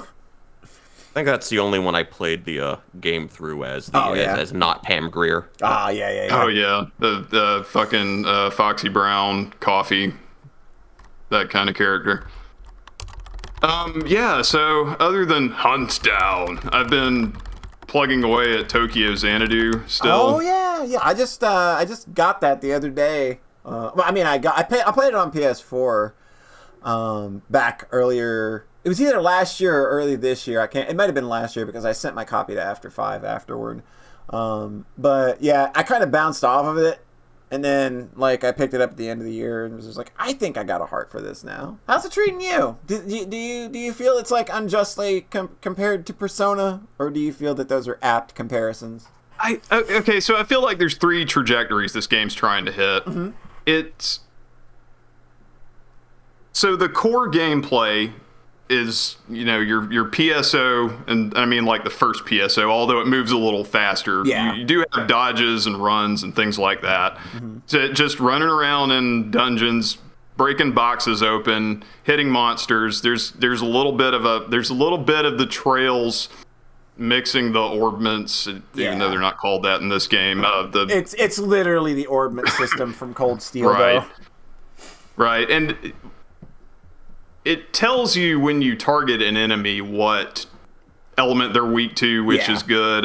Sometimes I fumble when I'm trying to switch characters, and I'm trying to switch the one out of my reserve slot, and I accidentally hit like the button to do a super, and then burn a super stop. Yep. Oops.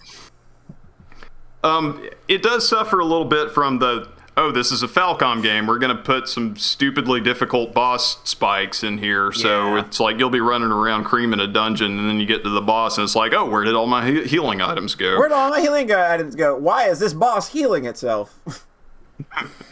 So there was a weird one where it's like there's these strawberries placed around the perimeter of the arena, and I'm like, oh, okay, I guess it's going to do a thing with these, so I need to take these out before I start actually fighting the boss. Yeah. And then like I expected them to come back at some point, and they never did, but it's like I saw the boss running around the edge of the arena. I'm like, does it like eat these if you don't destroy them and regain health? Yeah, it was I think weird. so. I think that's the gimmick.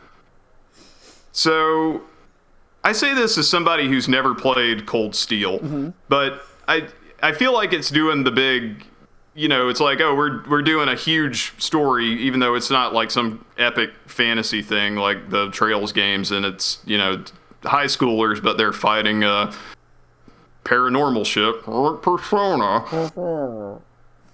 And there's just like a lot of attention paid to teen drama and the character's story beats and what voice actors do what character. Every character who has a voice gets a fucking title card, that sort of thing.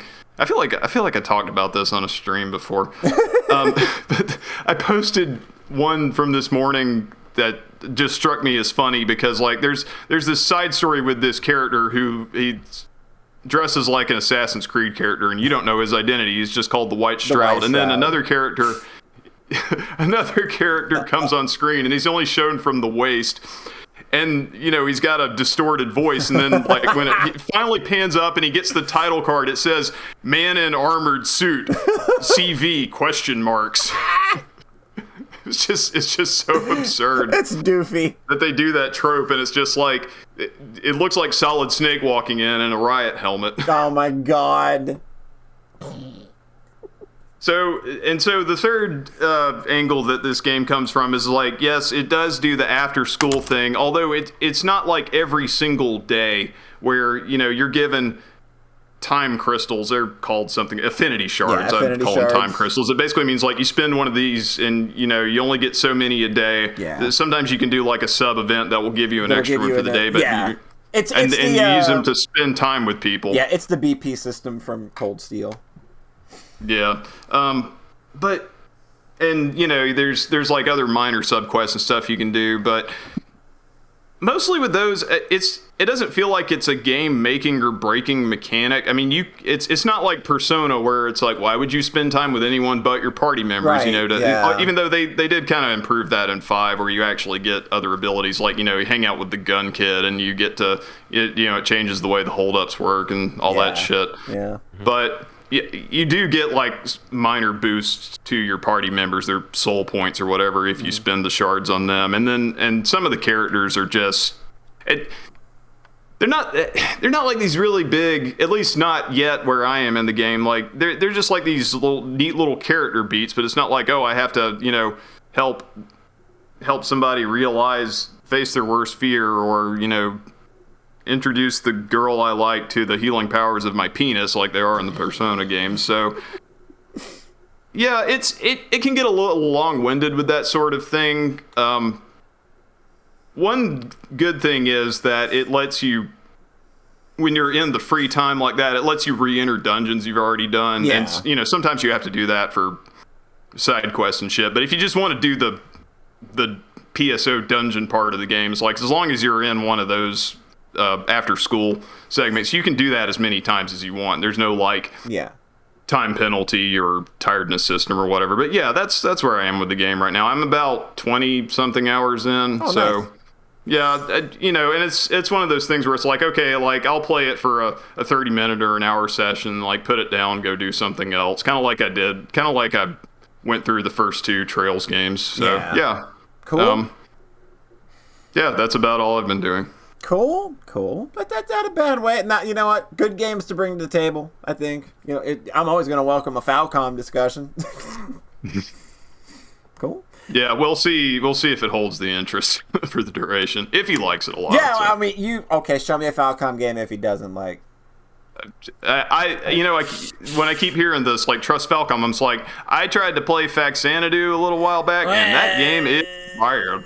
That game's kind of... Man, that was one of the big NES things, too. Like, they were really behind promoting that game, Nintendo was. It's on the back of my NES box and everything. Like, that's one of the main marquee titles, along with... It was like the Zelda 2 killer. It's like Hogan's Alley, The Legend of Zelda, Xanadu, or Xanadu, which, you know...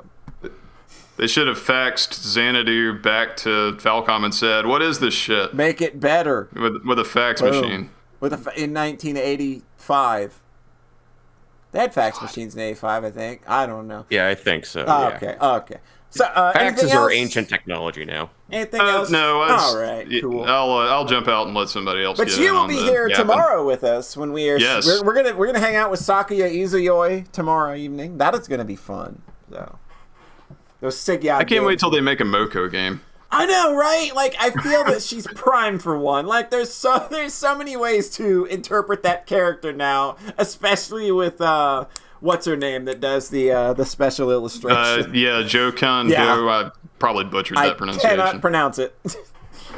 Carmi says, took a while, but Xanadu eventually grew on him and he was able to beat it. Carmi, you are a better man than I. You are a man. You are amazing.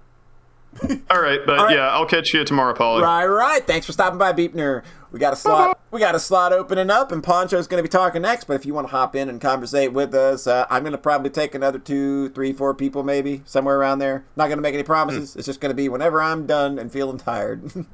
We're not doing this all night. I'm not getting suckered into it again. Yeah, we're holding off the next 6-hour stream for another 365 days. Yeah, there you go. We're going to definitely do that again. Definitely. Yeah. New microphone, who dis? Yeah, I noticed. I saw that you got a Blue Yeti. Blue Yeti, yes. You sound. Yep. There's definitely a crisper sound quality to it.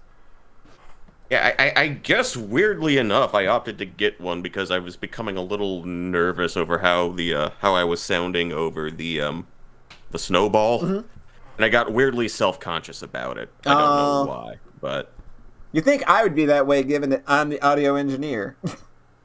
Yeah, I mean it happens. You know what can you do? Weirdly enough, Tokyo Xanadu was kind of the game I sort of slammed my face into about a year ago. Yeah, I remember that. My previous Christmas break and all the nonsense I tweeted from there and all that stuff. Okay, but what did you want to bring to the table tonight? What's got you fancy tonight? What do you want to talk about?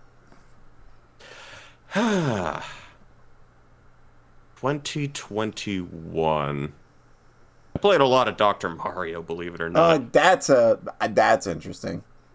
That's watching me play that during that stream must have been absolute pain because you're probably good at Dr. Mario now, and then you saw me play and it's like, what is this bullshit?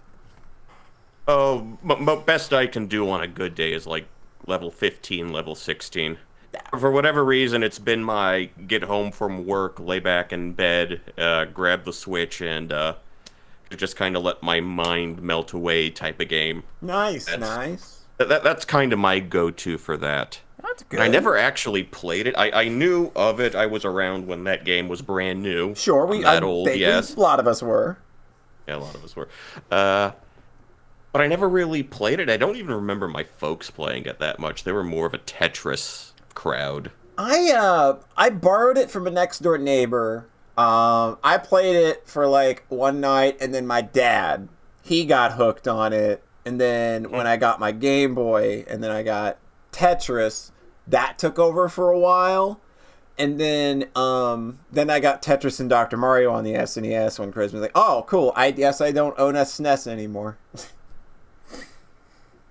Yeah, the SNES was, I guess, the first console that was ours with regards to, my brother and I. Mm-hmm. Because, the NES was already around when I was real little. Yeah. So technically the SNES was the first. Mm-hmm. Well, there was the Game Boy, but the SNES was the first time I was there to witness a new console, so to speak. Gotcha.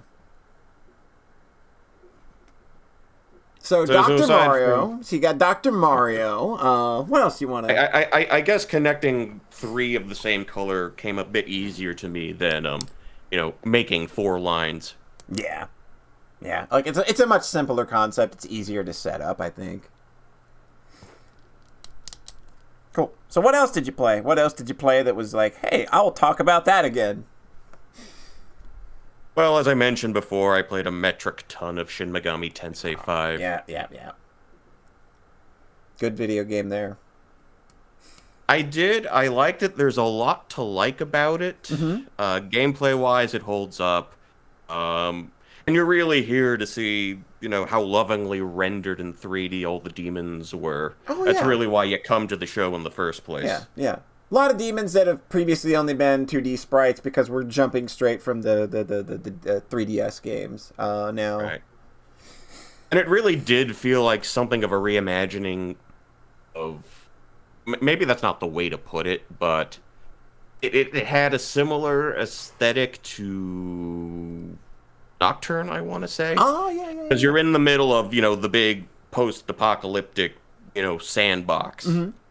But as opposed to Nocturne, you actually get to live in the sandbox. Right. For a while. And yes, I was... That's not exaggeration or hyperbole. There is a lot of sand in this game. Yeah. Absolutely, yeah. I've seen a bit of it played, and I've not played it myself. I actually just only cracked open my copy of it today, just to kind of like, I'll at least put it in the system. I don't know that I'm ready to play it yet. Let's see how I feel tomorrow. Yeah, I mean, I guess it's something you got to warm up to. Yeah, I was more or less counting down the days for Nocturne release, and I did get some other games that my mind was always on Nocturne. Like I did kind of. Chew up and spit out other stuff like No More Heroes 3, Metroid Dread to kind of tide me over. Until then.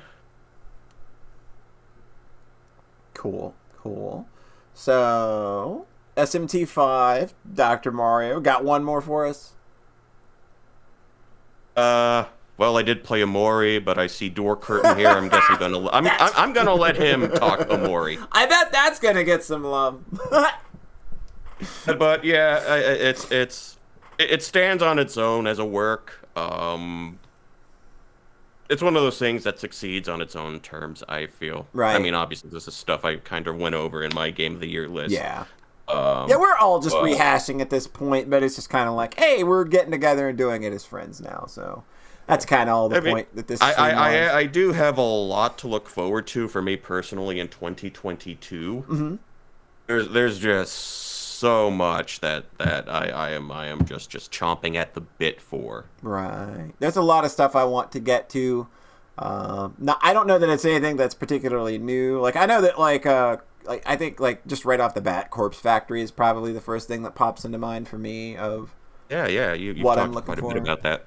I want to play SMT5. I got a couple of Switch games that I want to get to that looked interesting. I've got a couple things on Switch I'm looking at too that I might pick up since there's sales going on. We'll see. I want to play Disco Elysium and Seabed, so there's some stuff there. Definitely looking more at nothing really new coming out that I can think of immediately other than the Somnium Files Nirvana Initiative as well, but I don't know when that's coming out. Two games with the word Nirvana in the title are might potentially come out next year. Yeah, I'm hoping we at least hear something about Nirvana.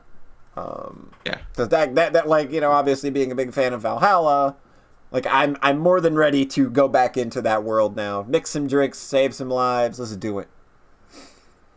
Absolutely. Yeah. Hey, I held to my word of not actually putting Persona 5 Strikers on a list. Not even a worst games of list. I just never got around to it. There was just, I don't know, I just couldn't find the time. And by the time I had some time off coming up, Nocturne. Nocturne's not coming out. Nocturne, Or not, no, 5. But 5 Yeah. came out. Yeah. And then, obviously, I had to, I'm at the family home for vacation, and, not every area of the property is, gets great internet reception, Sure. which is why I am glad I dragged my PS4 with me, because they got a new TV in the living quarters, or in the quarters of the guest house. Oh, nice. And I could just play DVDs here. I am as shocked as you are that I found a copy of the first volume of Psychono. Yeah, that's so wild. In the wild. So it turns out you can get 1, 2, and 4, and 3 is hard to find. So I looked them up on Amazon, and they're like $5 to $8 a piece. Except, that's not bad. Except volume 3, which nobody can find, or it's $64. Yeah. I mean, for individual old DVD releases from the early 2000s, it's not too bad. Nah. If you try to find a whole set, forget it. Good luck. Like, I bought that series on the cusp of it going out of print. So, yeah. I just remember I just remember, like, forum posts about it and a write-up it got in New Type USA at the time. Yeah. That's going back. That takes me way back. Yeah. I also picked up something more recent-ish. Well, I don't know if you'd count 2014 as recent. But I'm familiar with some of the names who worked on the show. Something called Terror in Resonance. Yeah, Terror in Resonance. That's a Watanabe joint, I believe. I believe so, yeah. And I think Kano's also back for the Muzak. Yeah. I at least yeah, that's at least already got the names behind it that it could be dope. It's got a pedigree. Yeah. There's that, and I have 4 more episodes of Standalone Complex first season to go through. I knocked out another 3 last night. There you go. That that series has got a great climax. When things go to hell, they go to hell in a real satisfying way. So I think you're in for a good time. I find I'm not remembering necessarily the whole plots of episodes, but I am remembering specific moments from episodes, because I haven't watched it since it first aired on Adult Swim back in, like, 04, 05, yeah. It was shortly after it was being released on DVD. Cool. But that's kind of where I'm at now. Hopefully my game plan is to work off some of this Christmas meal, hopping on the treadmill again and watching some Terror in Resonance. There you go. And maybe, just maybe, I might make some progress in East 8. Oh, before I have to go back to work. Good video game. That sounds like a solid game plan. Sounds like you got a nice solid rest of your vacation ahead of you. And I wish you the best on it. And of course, I also thank you for stopping by and this really weird off the cuff. Oops, I don't know why we're doing this stream this way. I was originally just gonna play my dumb visual novel, but then it was just like, let's talk to people instead. Cool. It's as the saying goes, sometimes the best plan is no plan at all. I think that's kind of how things work best for me, really. All right. I guess I'll leave you to it. Let me feed you all very well. And until next time, and DoorCurtain, your time to shine. Talk about Amori. The floor is yours! We have one more slot opening up. I'm probably only going to do 1 or 2 more extra people after DoorCurtain. So if you want to get in... get your spot now, because Pauncho just vacated his bowels. Hey, how's it going? Hey, Polly, how are you? I'm doing great. How is you?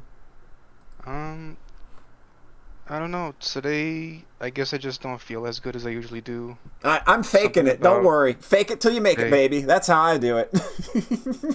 See, I got this dumb plastered smile on my model, so I can sit here and be in the bummiest fucking mood, and nobody'll ever know it. Fake it till you make it. That's how I live. What games do you want to talk about, though, to maybe Maybe help yourself feel a little better. Let's spread some good vibes, even if we're feeling like crap. Yeah, so when you guys read my list on stream, I did mention that I was leaving a lot out, right? Sure, Like, yeah. So this year I played a lot of really good games, and I ended up having 15 new games become some of my new favorite games. It's good. This was a good list. I remember reading this as over the course of the last week or so, I think. But yeah, let's run down some of those. Yeah, so I won't talk about my top 3 that much. Sure. But I figured I could mention the other 12 games I couldn't talk about. Yeah, let's like lightning round them and see what we can do here. Let's see what we got. Yeah, I won't take too long. I'll just. I'm not trying to rush you. I don't want you to feel any kind of rush or anything. Thank you. So on number 15, they're ranked, but not like in any serious way. Not like in order of preference or anything. It's just I just need to put numbers by things because it makes me feel good. Well, I do think 15 is my least favorite, and number 1 is my most favorite. Oh, yeah, but not by a huge like gap or anything. It's not like 15 is a pile of crap, and then yeah. I just want to emphasize that. Sure, I got you.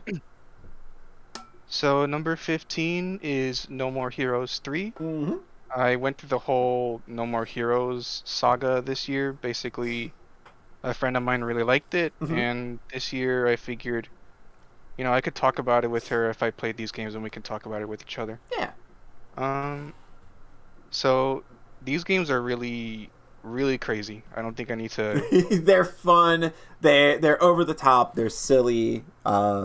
Everything that this community loves is basically what No More Heroes is. Yeah. I don't find it that fun, but that's not really why people play these games anyway. So Suda51 has never released a game that I think is all that great, like in terms of mechanical or / being fun to play. Yeah, like Jetstorm and Chad are like Killer 7. Killer 7 has hurt me so much. Yeah, Suda51 is like this guy everybody split on. Like, I know some people think Killer 7's a masterpiece, for example. And I do want to check it out someday myself. Maybe emulate it, because I do have Dolphin running. Sure, yeah.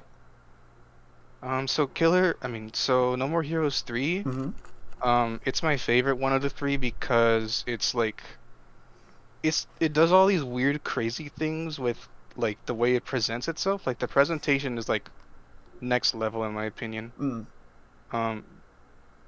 Like when you start each like quote unquote chapter, because like it's ranked fights like the rest of the series, right? Yeah. And each of the 10 fights has this like anime opening thing. Yeah. And it's like this really cool washed out, like, I'm not sure what the right words are, because, and here's the weird thing, No More Heroes like aesthetic and stuff, I don't think it's aimed directly at me. I think it's aimed toward other people that are more familiar with Suda51's favorite things in the world. So I just came into the series because, like, I heard it was really good, and I heard it was, like, really fresh. So I had to do research, like, very quick Googling, and apparently the opening of each chapter is inspired by Ultraman, so you have these, like, silhouettes of, like, all the bosses and, like, all the characters, and you have these, like, really cool washed-out credits.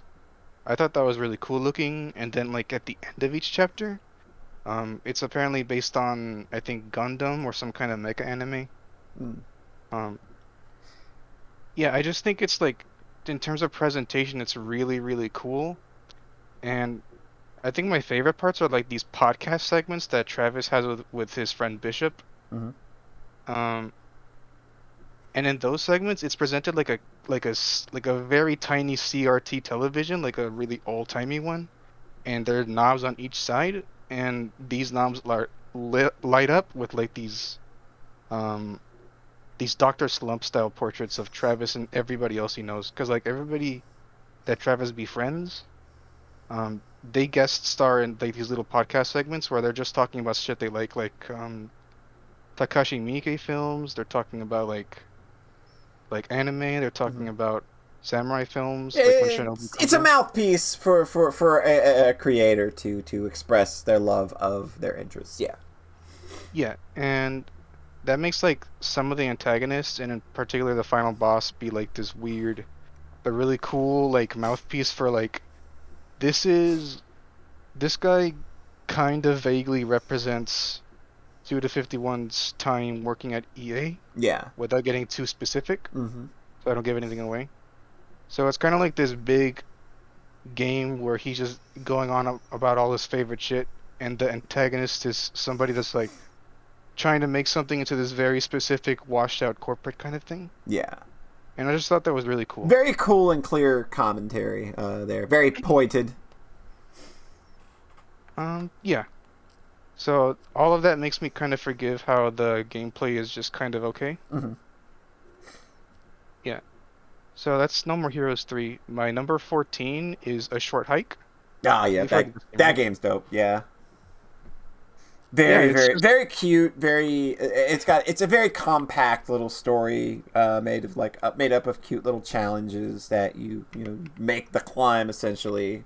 It's comparable to Celeste in a few ways, I think, but it's not quite as crushing, I guess, as that game can be at times. Yeah, it's just this really cute environment. Like, it's like, you know how some people don't like how Breath of the Wild is maybe a little too sparse and Yeah. empty? Yeah. This is like a very compact, very focused, like 4 or 5 hour version of that. Yeah, it's very And dense. that just really impressed me. Yeah. And I really love the gliding in this game. Oh, it feels so good. Yeah, when you get good at it, it feels amazing. Mhm. Like you can just soar from like the top of the not the top of the mountain, but like somewhere near the top to like a nearby island with like a very high mountain on it. And then you can get like a golden feather, which is like this Yeah. this feather that like I think increases your flap height, because you get feathers in this game that increase like the amount of time you can climb Yep. and the amount of double jumps you have. Yep. So it's just really rewarding to get to know this little environment and get close to all the little NPCs and just live in this place. It's just really fun. Yeah. It's a nice compact 3 to 5 hour experience that yeah, it's absolutely lovely. If you got I think, didn't it come with the bundle for racial justice? Yeah, I'm pretty that's how sure. So if you got that, you have that game. Go play it. yeah, that is how I played it. Yeah. Yeah. So I really like that game. Mhm. My number 13 is Moon Remix RPG Adventure. Can't spoil this. I ain't played it yet. No, don't. I won't talk about it like in a big way. I'll just Yeah. say like the premise is you're this kid who play like a typical RPG, like a Dragon Quest one, not like a Final Yeah, Fantasy, yeah, like the ones that are popular in Japan. Mhm. So this kid plays a game where like they're a knight and they kill all the enemies and they steal from the townspeople. You know, it's like the stereotype of how RPGs like Yeah. you're like a kind of sociopathic kind of hero kind of thing. And basically the premise is that the kid eventually gets sucked inside the world of the TV, and it becomes like this extremely interesting adventure game Mhm. where you're solving puzzles based on like scheduling and observation. Mm. Like you have two main goals. You have to find like you know how the hero kills like monsters to get level ups and all that. Yeah. In Moon, they're called animals, and you have to reunite the spirits of these animals with their bodies. You mostly just like get their spirits by like interacting with them, but you get them by observing their behavior and clicking on them at the exact right time or with the right conditions. I don't remember any specific examples because it's been an entire year since I played this. Mm-hmm. Like it's like, you know how the cutoff date last year was like December December 13th or something? yeah. So I played it like 5 days later. It's Mm. pretty hazy, but I do still like it. Yeah. So I don't have any specific examples. Sure. But like the puzzles, not all of them are clear, but they're all really interesting and cool. Mm. And you can also help out the townspeople to gain something called love points, where Yeah. basically at the end of every day, because normally you can't do that much every day because you need like stamina to do things. Because if you don't, you can die of hunger, for example. Oh, good. Yeah. So if you get enough love points, your stamina increases little by little, and you can do more Yeah. each day. So literally, by helping people, you become better at helping people down the line, that kind of thing. That's cool. Yeah. Cool. There's this really elaborate puzzle that like you learn about in this, not a space city, but like a futuristic kind of city area. Mm-hmm. It takes like the whole game to figure it out. And when I did it, I felt really cool. Yeah, I like things like that, like where you're building on an idea or building on a concept for a game, and then they pay that off. That's rad. Yeah. So that's Moon. I really like that game. Yeah. It's about number 13. Yeah, we're gonna want to speed run a few of these. Yeah. Because I'm not trying. Like I said, I don't want to be mean about it, but I've got like 2 more people coming on, and I don't want to, push it too much later. So it's no offense to you or anything. I just kind of watching my own time here, and I only let everybody else talk about like 3 games, so I kind of want to be a little more fair about it. Is all. Yeah, I'm sorry. No, that's nothing to apologize for. Like I said, it's just this is all off the cuff, so I kind of have to manage it on the fly. Is all. Mm-hmm. So number 12 is Ease 8 Lacrimosa of Dana. Boy, I think people might like that game. Yeah. I agree with everybody. Dana is the coolest. Yep. I think, because like in other Ease games, well, mostly Ease 1 and 2, but like there's usually like this blue-haired girl that like pines after Idol and everything, but like Dana is like this really, really, really well done version of that. Yeah. Where she's her own character, she's extremely powerful, she has the coolest reason for being powerful. Absolutely. And it's like when they get to why she's so strong, I was like, what the hell? This is so cool. Yeah, like they do so much with her. She's such a flip on the typical East like quote unquote love interest, I guess you would call them in the East games, but yeah, she's such a cool flip on that. I also think she's like an interesting version of both like a chosen one and like a spirit maiden kind of character. Yeah. She's like an interesting combination of all these different these kind of tropes. Yeah, you'd call them tropes, but the way that she's put together, she like makes those tropes meaningful. Yeah. I do find it interesting how they handled how she's not going to be in the other games. Yeah. I hate that. Like, I hate it as somebody who loves Donna, but I mean, I thought it was like the weirdest, but also, well, I'm not sure what the word is, but like, I was disappointed that like they made it that she'll probably never come back. But like the way they do it, it felt like they were sending her off in like the best way they could. Yeah, yeah, it's really like they didn't want to let that character go. I think that like with the Falcom games, you run into a lot of instances where you can tell they love their characters, and they always try to do right by them. And like I think that like Donna, like the nature of what Donna is means that it's kind of hard to bring her back as a character. So the way they had to kind of send her off is very respectful and aware of that, and also just like, we're sorry, we feel that way too. Yeah, like I don't think this is a spoiler, but like the end screen, there's like an extra message where it says like, Donna forever, thank you for playing, and I'm like, yeah. They knew what they were doing with that character. Yeah. And last but not least, I do think the crafting in this game is fine because there's no money in it. No money. And it makes perfect sense. It feels great. Like, and the way they give you the ingredients always kind of piles up. Like, this stuff just piles up in your inventory anyway. And when you go, like, I never ran into a point where I had to grind for anything. I did a couple of times, but that's because I was more interested in just running around. It's a really fun world to explore. Oh yeah. It's very, very, very similar to like East 9 is the same way, and like the way that they expand your ability to do that in 9 feels really good. Yeah. So yeah, that's Ease 8. My number 11 is Seabed. You might have heard of this from somebody else. Yep. I don't have much to say about it other than the story it tells is really unconventional in that the way it tells a story is very it kind of cuts from place to place in time and space. Mm-hmm. It's mostly a series of like vignettes of these two girls living their lives together and in another place. Mhm.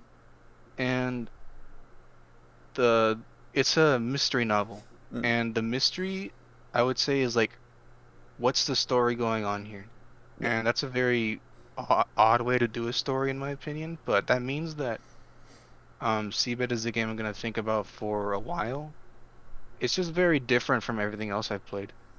And I do respect it a tiny bit more than my number 2 game of the year Oh. because this is a kinetic novel all the way through, Yeah, no and I choices. loved it for that. Mm-hmm. And the choices you make in the number 2 game of the year are like, you could have cut those out. Yeah. It's like the only reason this is 11 and number 2 is because of the sheer quality of the writing and the atmosphere of number 2. Oh yeah, number 2 goes real hard. Yeah. But I do love Seabed a lot. It's Yeah. just, it's really different, and I also love the presentation of this one too in its own way. Yeah. Like the music is all public domain, and I was completely stunned by how good it was. Like, I never knew public domain music could sound this good. Yeah, like that's how Higurashi got its start. Is that they used a lot of public free stuff, and from there, like they like got actual people that came in afterward. But yeah, free public domain stuff. Always use it. Like I'm gonna fucking use games to use the Flash Portal's audio portal like on Newgrounds. That's gonna be awesome. Yeah. So I'm gonna start rushing through these a little bit. Yeah, we're Past gonna one. let's we should probably lightning round the last bit. Yeah, so my number 10 game of the year was The Great Ace Attorney Chronicles. I really like these games. Maybe not as games because they do have the Phoenix Wright isms that like I don't really like at a certain point. Like, oh, you have to present evidence but on this statement instead of this other one you might have thought to, or you have to press this statement before pressing this other statement. It gets weird and convoluted, but Yeah. the story and the characters are really strong, and my favorite Ace Attorney game is Gyakuten Kenji 2, which is the Japan-only sequel to the Edgeworth Investigations game. Yeah. It's my favorite one. My number 2 is Trials and Tribulations. Mm. My number 3, like right below it, is The Great Ace Attorney Chronicles Resolve, which is the second game in this duology kind of thing. So I think these games are really good. They have great stories, they have great characters, they have great music. I do want to say, you might have heard that this game has pretty heavy depictions of racism toward Japanese, so you're going to want to stomach that before you start playing these games. Mm.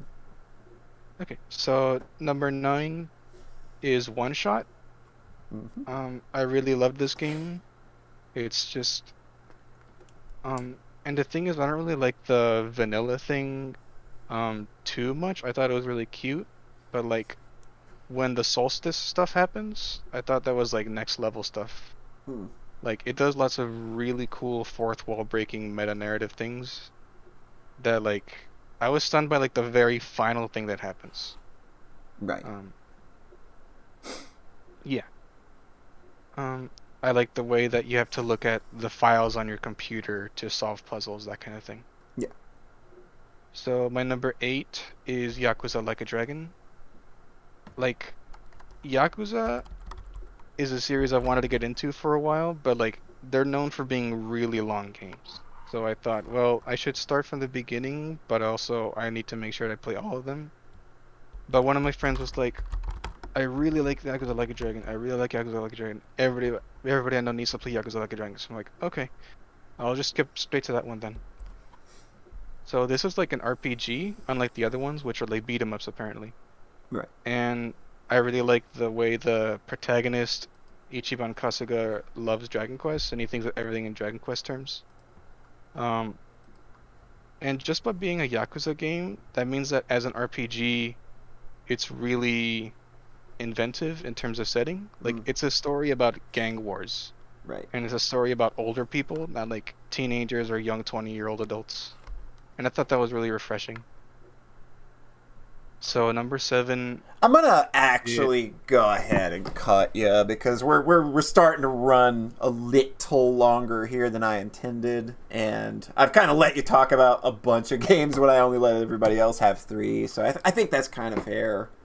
I hate to I hate cutting people off, but I was I did 3 for everybody, and I feel that we've kind of been here a while, so. No offense or anything, absolutely, and I'm not upset or anything, but I need to get this show going to get these last 2 people in. Okay, so but I appreciate. I'll just list them. That's it. Is that okay? Yeah, that's fine. So number 7 is Anodyne 2. Number 6 is Yume Nikki. Number 5 is Xenosaga Episode 3. Number 4 is Hypnosis Outlaw. Number 3 is the Trails in the Sky trilogy. Number 2 is the House in Fata Morgana. Number 1 is Amori. Thank you for having me. I just wanted to. I appreciate you stopping by, and I hate that. I please don't take me having to cut you off as anything personal at all. It's just, again, I didn't plan this, so I've got to go by the seat of my pants, and I kind of wanted to get those last 2 people in before it got too much later. Is all. But I appreciate you stopping by. This is the first time you've been on my stream, I think. Yeah. Yeah. I thought this would have been a fun thing to do, so I hopped absolutely. Trust me, I'm 100% over the moon that you stopped by. So thank you very much. Okay.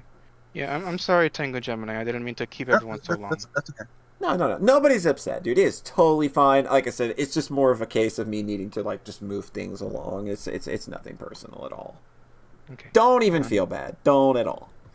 Okay. Well, thanks for having me. Thank you again for stopping by. It was a pleasure. No problem. Bye. Great. Tengu Gemini. All right, Grimsy, if you want to hop in as our last guest of the night after Tengu, more than welcome to hop in the old Discord call here, and we'll get that situation going. But Tengu, how you doing? How you doing, friend, old pal? Pretty good. Video games were pretty good this year. I don't know if you know that. Yes, or not. they were. Yeah. So I kind of want to talk about the stuff I played before Metroid Dread upended my entire Game of the Year list. Isn't it really like Metroid Dread kind of came out and oops, some things happened? I beat Metroid Dread and I was like, I need more of this. So then I played Hollow Knight. Yeah, you played Hollow Knight. Hell yeah, you did. So I want to talk about what my list was probably going to look like before that. Okay.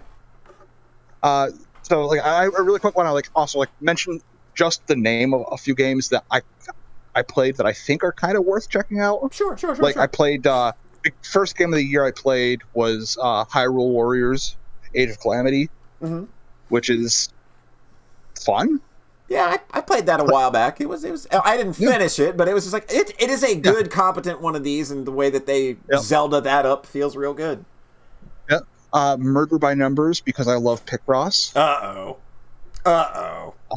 I don't like Picross. Combining Picross with a VN was an interesting decision. Yeah, absolutely. Yep. Then, new Pokemon Snap, which is just more Pokemon Snap, but new. They did that. They threw you a bone. Yeah. And so the games that were actually in contention were Ys 9, which you've already discussed, so I'm not going to go into why I loved that game. And then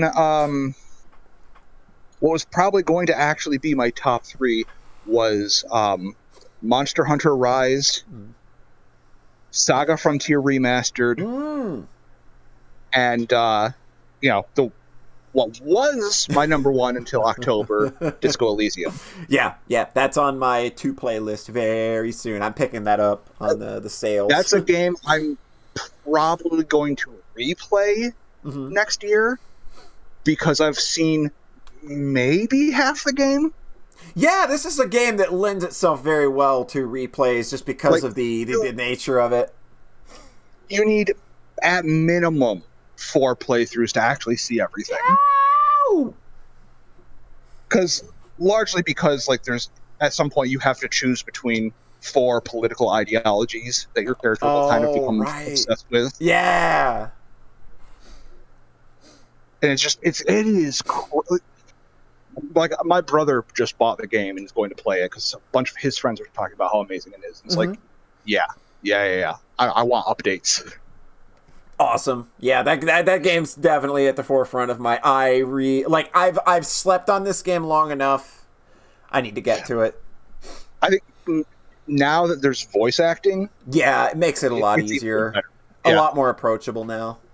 Also, they just added more stuff to it just like this past week. Oh, jeez. They added like a few, not a ton, but like a few new like conversations you can have. Oh, cool.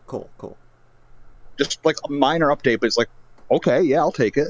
Nice. But yeah, so yeah, I was going to put Saga Frontier above Ys 9. Because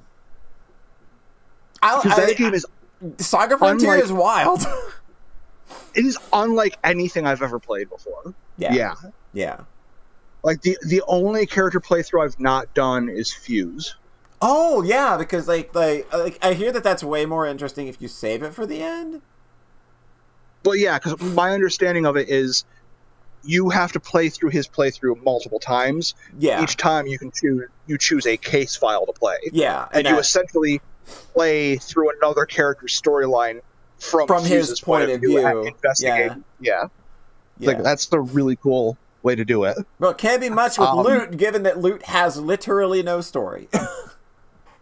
Yeah, it's like, okay, there's a little prologue. Okay, now that's it until you choose his final dungeon. Yeah, it's pretty crazy. But I love the fact that they let Kawazu come back and finish that game. And it's like not only did they preserve a piece of history and making sure that game sticks around, they corrected the problems in a way. They sure as hell kept Blue's ending exactly the same. Oh boy. Which was the first ending I got. Yep. I was just like, what the hell? That's wild. And then I just, started laughing maniacally because it was just the wildest shit I'd ever seen. Yep. And then Monster Hunter Rise is, it's Monster Hunter. Yeah. Like a lot of folks in our circle. Got me. Yeah, a lot of folks in our circle love those games. Oh, there was one other game. I played a little thing called Final Fantasy 14. Oh, I might have heard about that. I know it's a hot indie that's making some waves. Yeah, I played through the Realm Reborn and did almost everything I could do prior to Heavensward. Oh, nice. Oh, so Heavensward starts at level 50, ends at level 60. Because that was the level cap after that came out. Yeah. My character, for my main job, is level 66. Oh, wow. So I've you've just been pounding away. Yeah. At the oldest shit in the game. Yeah. Nice. But yeah, so Realm Reborn, it just really did not stand with most of the rest of the games I played. Yeah. That were in contention. It's it's a good story. Yeah. But it's no Ys 9 or Saga Frontier. We know that just from hearing people talk about that game, that A Realm Reborn is probably the weakest story of the Final Fantasy XIV chronology. So I have to imagine that what you're about to go into is probably going to be a lot more interesting from this point forward. Yeah. And also the woman who wrote Shadowbringers and Endwalker also was known for having written the entire Dark Knight job quests. Dope. Which are I've heard most people consider the best job quest storyline in the entire game. Yeah, I hear that consistently. I also found out she also apparently wrote the Rogue storyline, which is level 1 to 30. Mm-hmm. Prior to turning into Ninja, which was really good. Yeah, and she wrote the two post credits because there's Realm Reborn and then there was all the 2.1, 2.2, 2.3, like leading up to Heavensward, like kept adding new content there. She did like the two like end game raid series stories, which are also really good. So my understanding is basically her main themes are like dealing with the dark shit in life and how to cope with it, and camaraderie. That's good stuff to be able to tackle a story with. Like that's just from what I've seen so far, and from everything I've heard, it's like, oh yeah, no, that's those themes are like present in almost everything she writes. So yeah, they basically promoted her to head writer. Understandably so. Sounds very deserved. Yeah. And now that the server congestion is starting to end, I might actually be able to play the game again. Hey, best of luck on that. I'm wishing everybody best of luck on that. Like, obviously, I want people to be able to play their very cool video game. I am always excited to see people's enthusiasm for Final Fantasy XIV. Just, it's such an incredible story of how that game got to where it's at, and could not be happier for that game, that team, and the player base. Yeah. I also real quick want to pull a Rhett and talk about anime for a second. Okay, I'll allow it just this once. Yes. And then I'm getting out the hook, Kane. Yeah. I put up with enough of this on the podcast. Best anime I watched in 2021 was Mobile Suit Zeta Gundam. Oh yeah. The second Gundam series. It's really good. It's like, oh, what if a teenager in a space colony wants to fight space or wants to fight space fascism. Right. Very cool. It's basically, it turns like a group of the Federation, which was the good side in the first series. It's like, okay, post-war, a faction of them given basically unlimited power to hunt out the Xeon sympathizers who were like the bad guys in that. Well, okay, now they're just have gone full authoritarian assholes, and like in second or third episode, they're like, oh yeah, there was a peaceful protest in against their tactics in a space colony, so they just unleashed nerve gas into the colony and killed millions of people. Yeah, because that's what you do when you're fascists. Absolutely. So I loved that show. Because, you get to watch them just kill a bunch of fascists. And that, what isn't satisfying about that? Yeah. It also made me... So I also got into Gundam models this year. A good thing to get into. And holy shit, that show made me want to buy a ton of models. Get them Gunpla, baby. But luckily, most of the Zeta suit models have been out of production for long enough that the prices in the secondhand market are crazy, so I can't justify buying all. Yeah, I can't just dive in. A bit of money. That's probably that's like a good and bad thing, obviously. Yeah. Then I also want to say real quick before I'll head out, let the next person come in. Sure. The list has like the two games that I want to play that I've been inspired by the Game of the Year list podcasts is I don't know the context for why it's said this way, but I have to say it. Hunt Down. Well, you have to say it you will understand why you have to say it like that the moment you boot the game up. Yes. And Unmetal sounds extremely up my alley. I think both of those games are going to treat you very, very well. I'm gonna throw a recommendation at you for Super Crush KO. I'm throwing Super Crush KO out there. I am whoring that game like no other this year. Next game on my to-play list is I know a game you absolutely adore, River City Girls. Oh, yeah, love it. Yeah. Because I've had that game for quite a while. And I really love the Kunio games. Look, I love that game's style. So, I love that game's presentation. So even if I end up not liking the way it plays, I'm going to power through it just because I really like what they're doing with it. Like, if you like the Kunio games, you're going to like what River City Girls is doing. So you're good. You'll be fine. It'll treat you well. Yeah. And then I really want to play, and I already have loaded up on my Switch, the remake or remaster, whatever you want to call it, of Legend of Mana. Oh, nice. Yeah. I know somebody that just picked that up, and she's getting super into it now. So, yeah, that's going to treat you well as well if you like Seiken Densetsu 3. Yeah. And then, of course, like I've really got to... Legend of Mana, like the PS1. Yeah. That game's good. Gotta go for another Kawazu game. Yeah, that game's good. That was like probably the first Kawazu game that I knowingly enjoyed. So yeah, Legend of Mana is really fucking good. Yeah, and then I also it's about time I dip my toes back in the Falcom well and get around to playing Sky Third. Yep. You got to knock that out. Sky Third, big emotions, big fun bosses, fun dungeon. That game's gonna treat you good too. Yep. Like I started it once, but like I was not in the right headspace at the time for a long RPG. Yeah. Like I got to the part where you can see like the where Kevin got the stigma. The salt thing from. Yeah. It's like, that is haunting.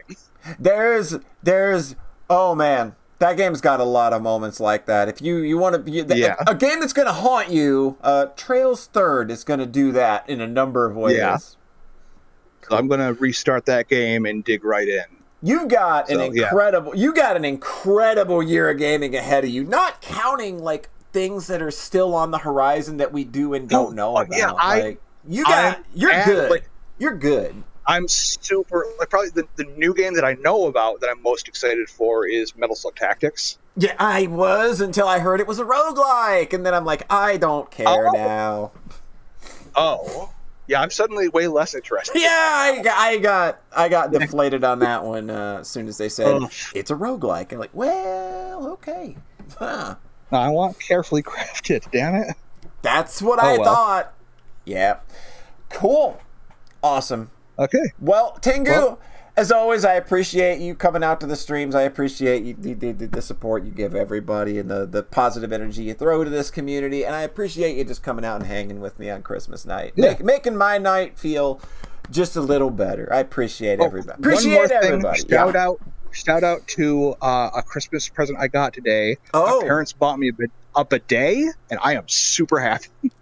This is there could be no better way to end a segment. Yes, it's like I figure. Yeah, if I'm going to share it with anybody, I've got to share it on this. Gotta let everybody know my ass is real clean. Oh yeah. Okay. Thank you, Tengu. You were a jewel. Yep. Right. Bye. All right, Grimsy. Hello. Hey, our final guest of the night. I'm so happy you could finally make it onto the show. I was hoping you'd catch us at the Hall of Christmas Time show, but I guess things just didn't line up that well or something. But happy to get you on to at least talk about some games. Video games. Video games? Who plays those? Not me. I think they're dumb. Video games are for nerds. Are you going to tell me, after all this time of me thinking that you were like Miss Cool Buns, that you're actually literally just a stinking nerd? Is that what I'm hearing? I'm not a duck. I'm actually a nerd. What? Oh no! I'm sorry. Are you okay? Oh no! It just looks really great when I make dumb sounds like that and my model reacts in the only way that it can react. That's enough. Oh, Grimsy, what are some games that really, you guys, you are a streaming machine this year as well. We know Jetstorm 4 got going this year too, but you Look at you. You're bringing it all the way back. You're back to streaming again. You're a regular streamer all the time. What did it for you this year? It was hard to choose just 3 games because I played a lot of good video games this year. Well, I'll let you lightning round a few honorable mentions if you would like. We let everybody kind of honorable mention some things in lightning rounds. So if you want to like toss some names out, go right ahead. For lightning round, I would say an airport for aliens currently run by dogs. Yes. Or dog airport game. Very good game. Good ass writing. Let's see. A Hat in Time was also good. Didn't come out this year, but still very fun. Very good platforming. Oh yeah. The bosses are incredible. Yeah, I'm afraid to try any of the hard mode stuff. I'm babby. I played that game and like the platforming itself was okay, but like the bosses are what really stuck out for me in that game. If you have Xbox Live Game Pass, I recommend downloading Unpacking. Oh, it's only a couple hours. That game sounds really relaxing. It is. They tell a story, but it's like. And there's also all these little touches, what they do with, like, when placing objects and stuff like that. That's really fun. It's only a couple hours, though. That's fun. But, like, we like short games around here. That is true. I do have a short attention span.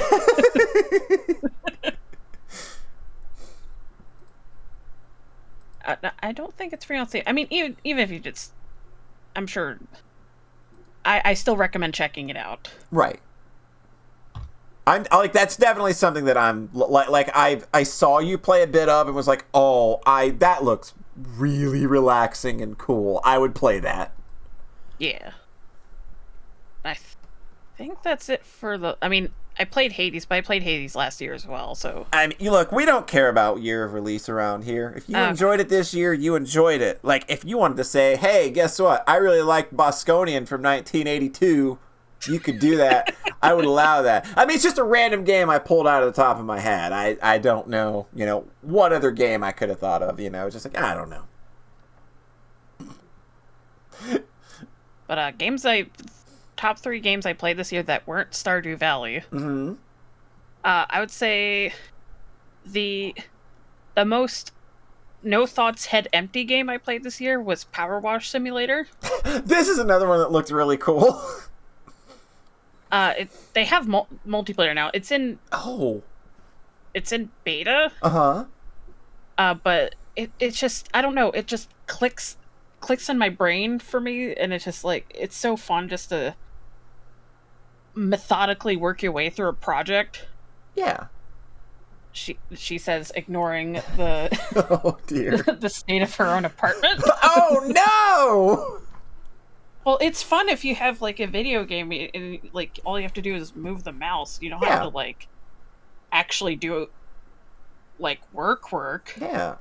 It doesn't feel like work when you're holding a power washer. No. But, it just... I don't know if it's just the water noises, or just the overall atmosphere. I like water noises.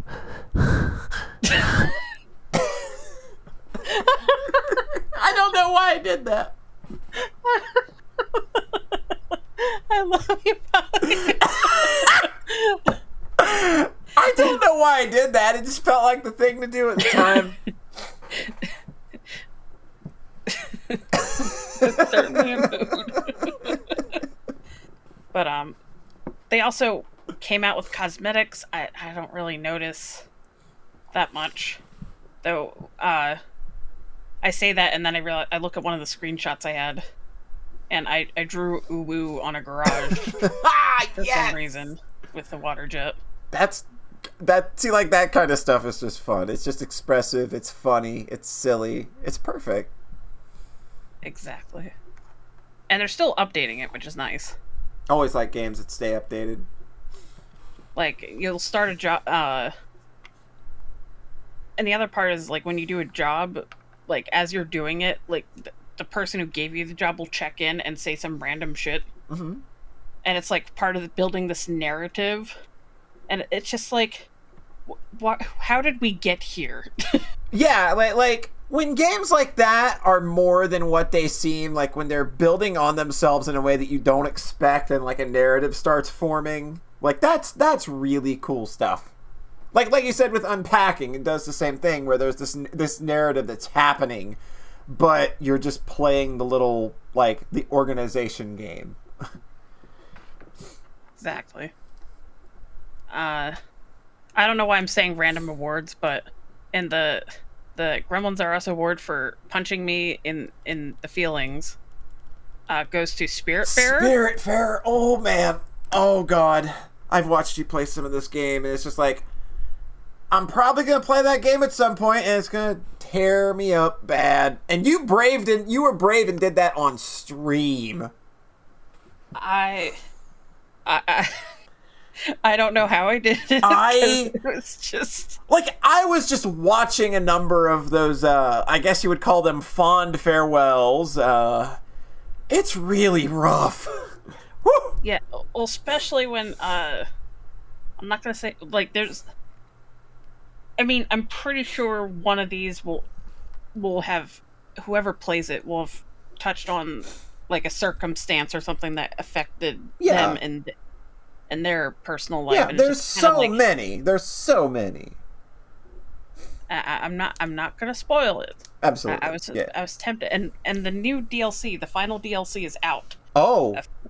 A couple weeks after I stopped playing. Oh, they're pulling you right back into the emotional meat grinder. Here you go. I don't know if I can do it. Oh no! Give it some time. Might. Sometimes you need time away. Like, look, even like games like can be emotional. They can put you through some shit. It's okay to step back from them for a little bit. Their games are not obligations. They're little treats that we can come and take part in whenever we want. Yeah, I might give it like, I want to say 6 months or something, There and then you go. come back to it and maybe play it off stream. Yeah, that's probably the smart way to do that. But it's a gut punch, and it's not very difficult, but it's a good gut punch. Yeah. Can be a little tedious with the mini games, but it's like, I think that's the whole. I think it's done on purpose, so it's like kind of puts you in a routine. Yeah, like, it's your job to ferry people to the afterlife, and like they're making parts of that feel like a job, and I feel that that's done for immersion's sake. Yeah. But I went out of order super hard on that one. Oh, interesting. Well, it would go into spoil territory, but basically there's a thing that I didn't do regularly, which you would have run into a way to get this character had you done the thing. So it's just like, I finally had to look it up online. I was like, what am I missing? Then they're like, do the thing or get the thing from here. It like, the thing is totally different than what you usually would get from the thing. Yeah. Oh, I mean, we're really getting into spoilers here, as you can tell. It's we're really just dumping the deets here. Sorry, I hope that's not too specific. No, I think I'm actually enjoying the fact that you're dancing around this in the most funny way possible. I felt very silly. How about that? Games, there are a number of games where I have played them and I was supposed to be aware of something the whole time, or I was supposed to have been doing something the whole time, and then I get to a certain point and the game's like, you need to do that. It's like, oh, I'm just an idiot. I just completely glossed over this thing, and I've, like, for the last 13 hours somehow, and now I gotta do it. But, so yeah, I totally recommend Spiritfarer. They just released I think it's Journey's End is the DLC. It's free. Nice. Or the DLC is free. Yeah. Super nice. Yeah. But that's it for that one. And then the mainstream award. I don't know what we're doing. Grimsy's mainstream award goes to Super Mario 3D World and Bowser's Fury, specifically Bowser's Fury. Oh yeah, I wanted yeah. to say furry. Bowser's furry. Bowser's a furry. I mean, more of a scaly, but sure. Yeah, exactly. I played the Bowser's Fury first, and I don't think I even went back. I played a little bit of the main game, but it's just so weird to be playing a Mario game and actually feel threatened by it. Yeah, that's not what... You don't get that anymore, really. Because, like, you're just minding your own business, and then suddenly the clouds start pulling, and Like, Bowser jumped up out of nowhere. And we got problems. We got problems. We got a lot of problems. And then you lose your favorite power-up, and... Oh, no! Or you fall off the cliff or something. Worst feel. And a bunch of... It makes a lot of use out of the cat suit for obvious reasons. Oh, yeah. Alright, Bowser's a furry in the main 3D Mario World game. Oh, that's right. He's got the cat suit in the main Mario game, doesn't he? Oh, yeah. I need to go back and finish Mario 3D World. I played it on the Wii U.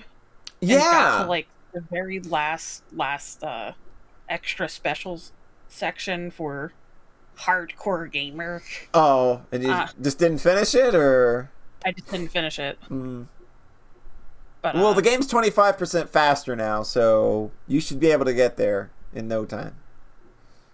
Yeah, wait. Yeah, the new version is actually like 20% faster than the original game. Oh, really? Yeah, like it actually plays notably different. Like if you go back and play that Wii U version and then play them side by side, it is notably different. I don't even know where I left that tea tray of a controller. I never owned one. It's okay. You didn't miss much. Like, the only thing I missed, apparently, was Xenoblade Chronicles X, and I don't even want to play that video game. So, that's a solid list, Grimsy. What do you have, before we sign off, do you got anything that is on the horizon that you're maybe looking forward to? Well, I'm excited to try Pyre, because it's by Supergiant, and it's the only Supergiant I haven't played. Apparently it's like NBA Jam plus a visual novel. Yep, that's a good way to describe that game. And what was the game y'all were talking about earlier with something with the visual novel? That could mean a lot of things. That I play so many. Do you know anything specific about it? I was listening earlier. Sugar. Sure. Okay, we got Starry Flowers, which is the one about gay witch boys falling in love. Oh, heck yeah. That wasn't the one. Bad End Theater, which is a compilation of like characters, and you select different traits for each character to produce different endings. That's probably not it. Oh, Lord. Murder by Numbers? Oh, Murder by Numbers, All yes. right, okay. I knew that. Okay. That ended up on my most played on the Nintendo Switch, because I hadn't played much Nintendo Switch. Oh, wow. This past year, because I don't have the capture card hooked up. Murder by Numbers by the police. By the police! Oh, no! Oh, no.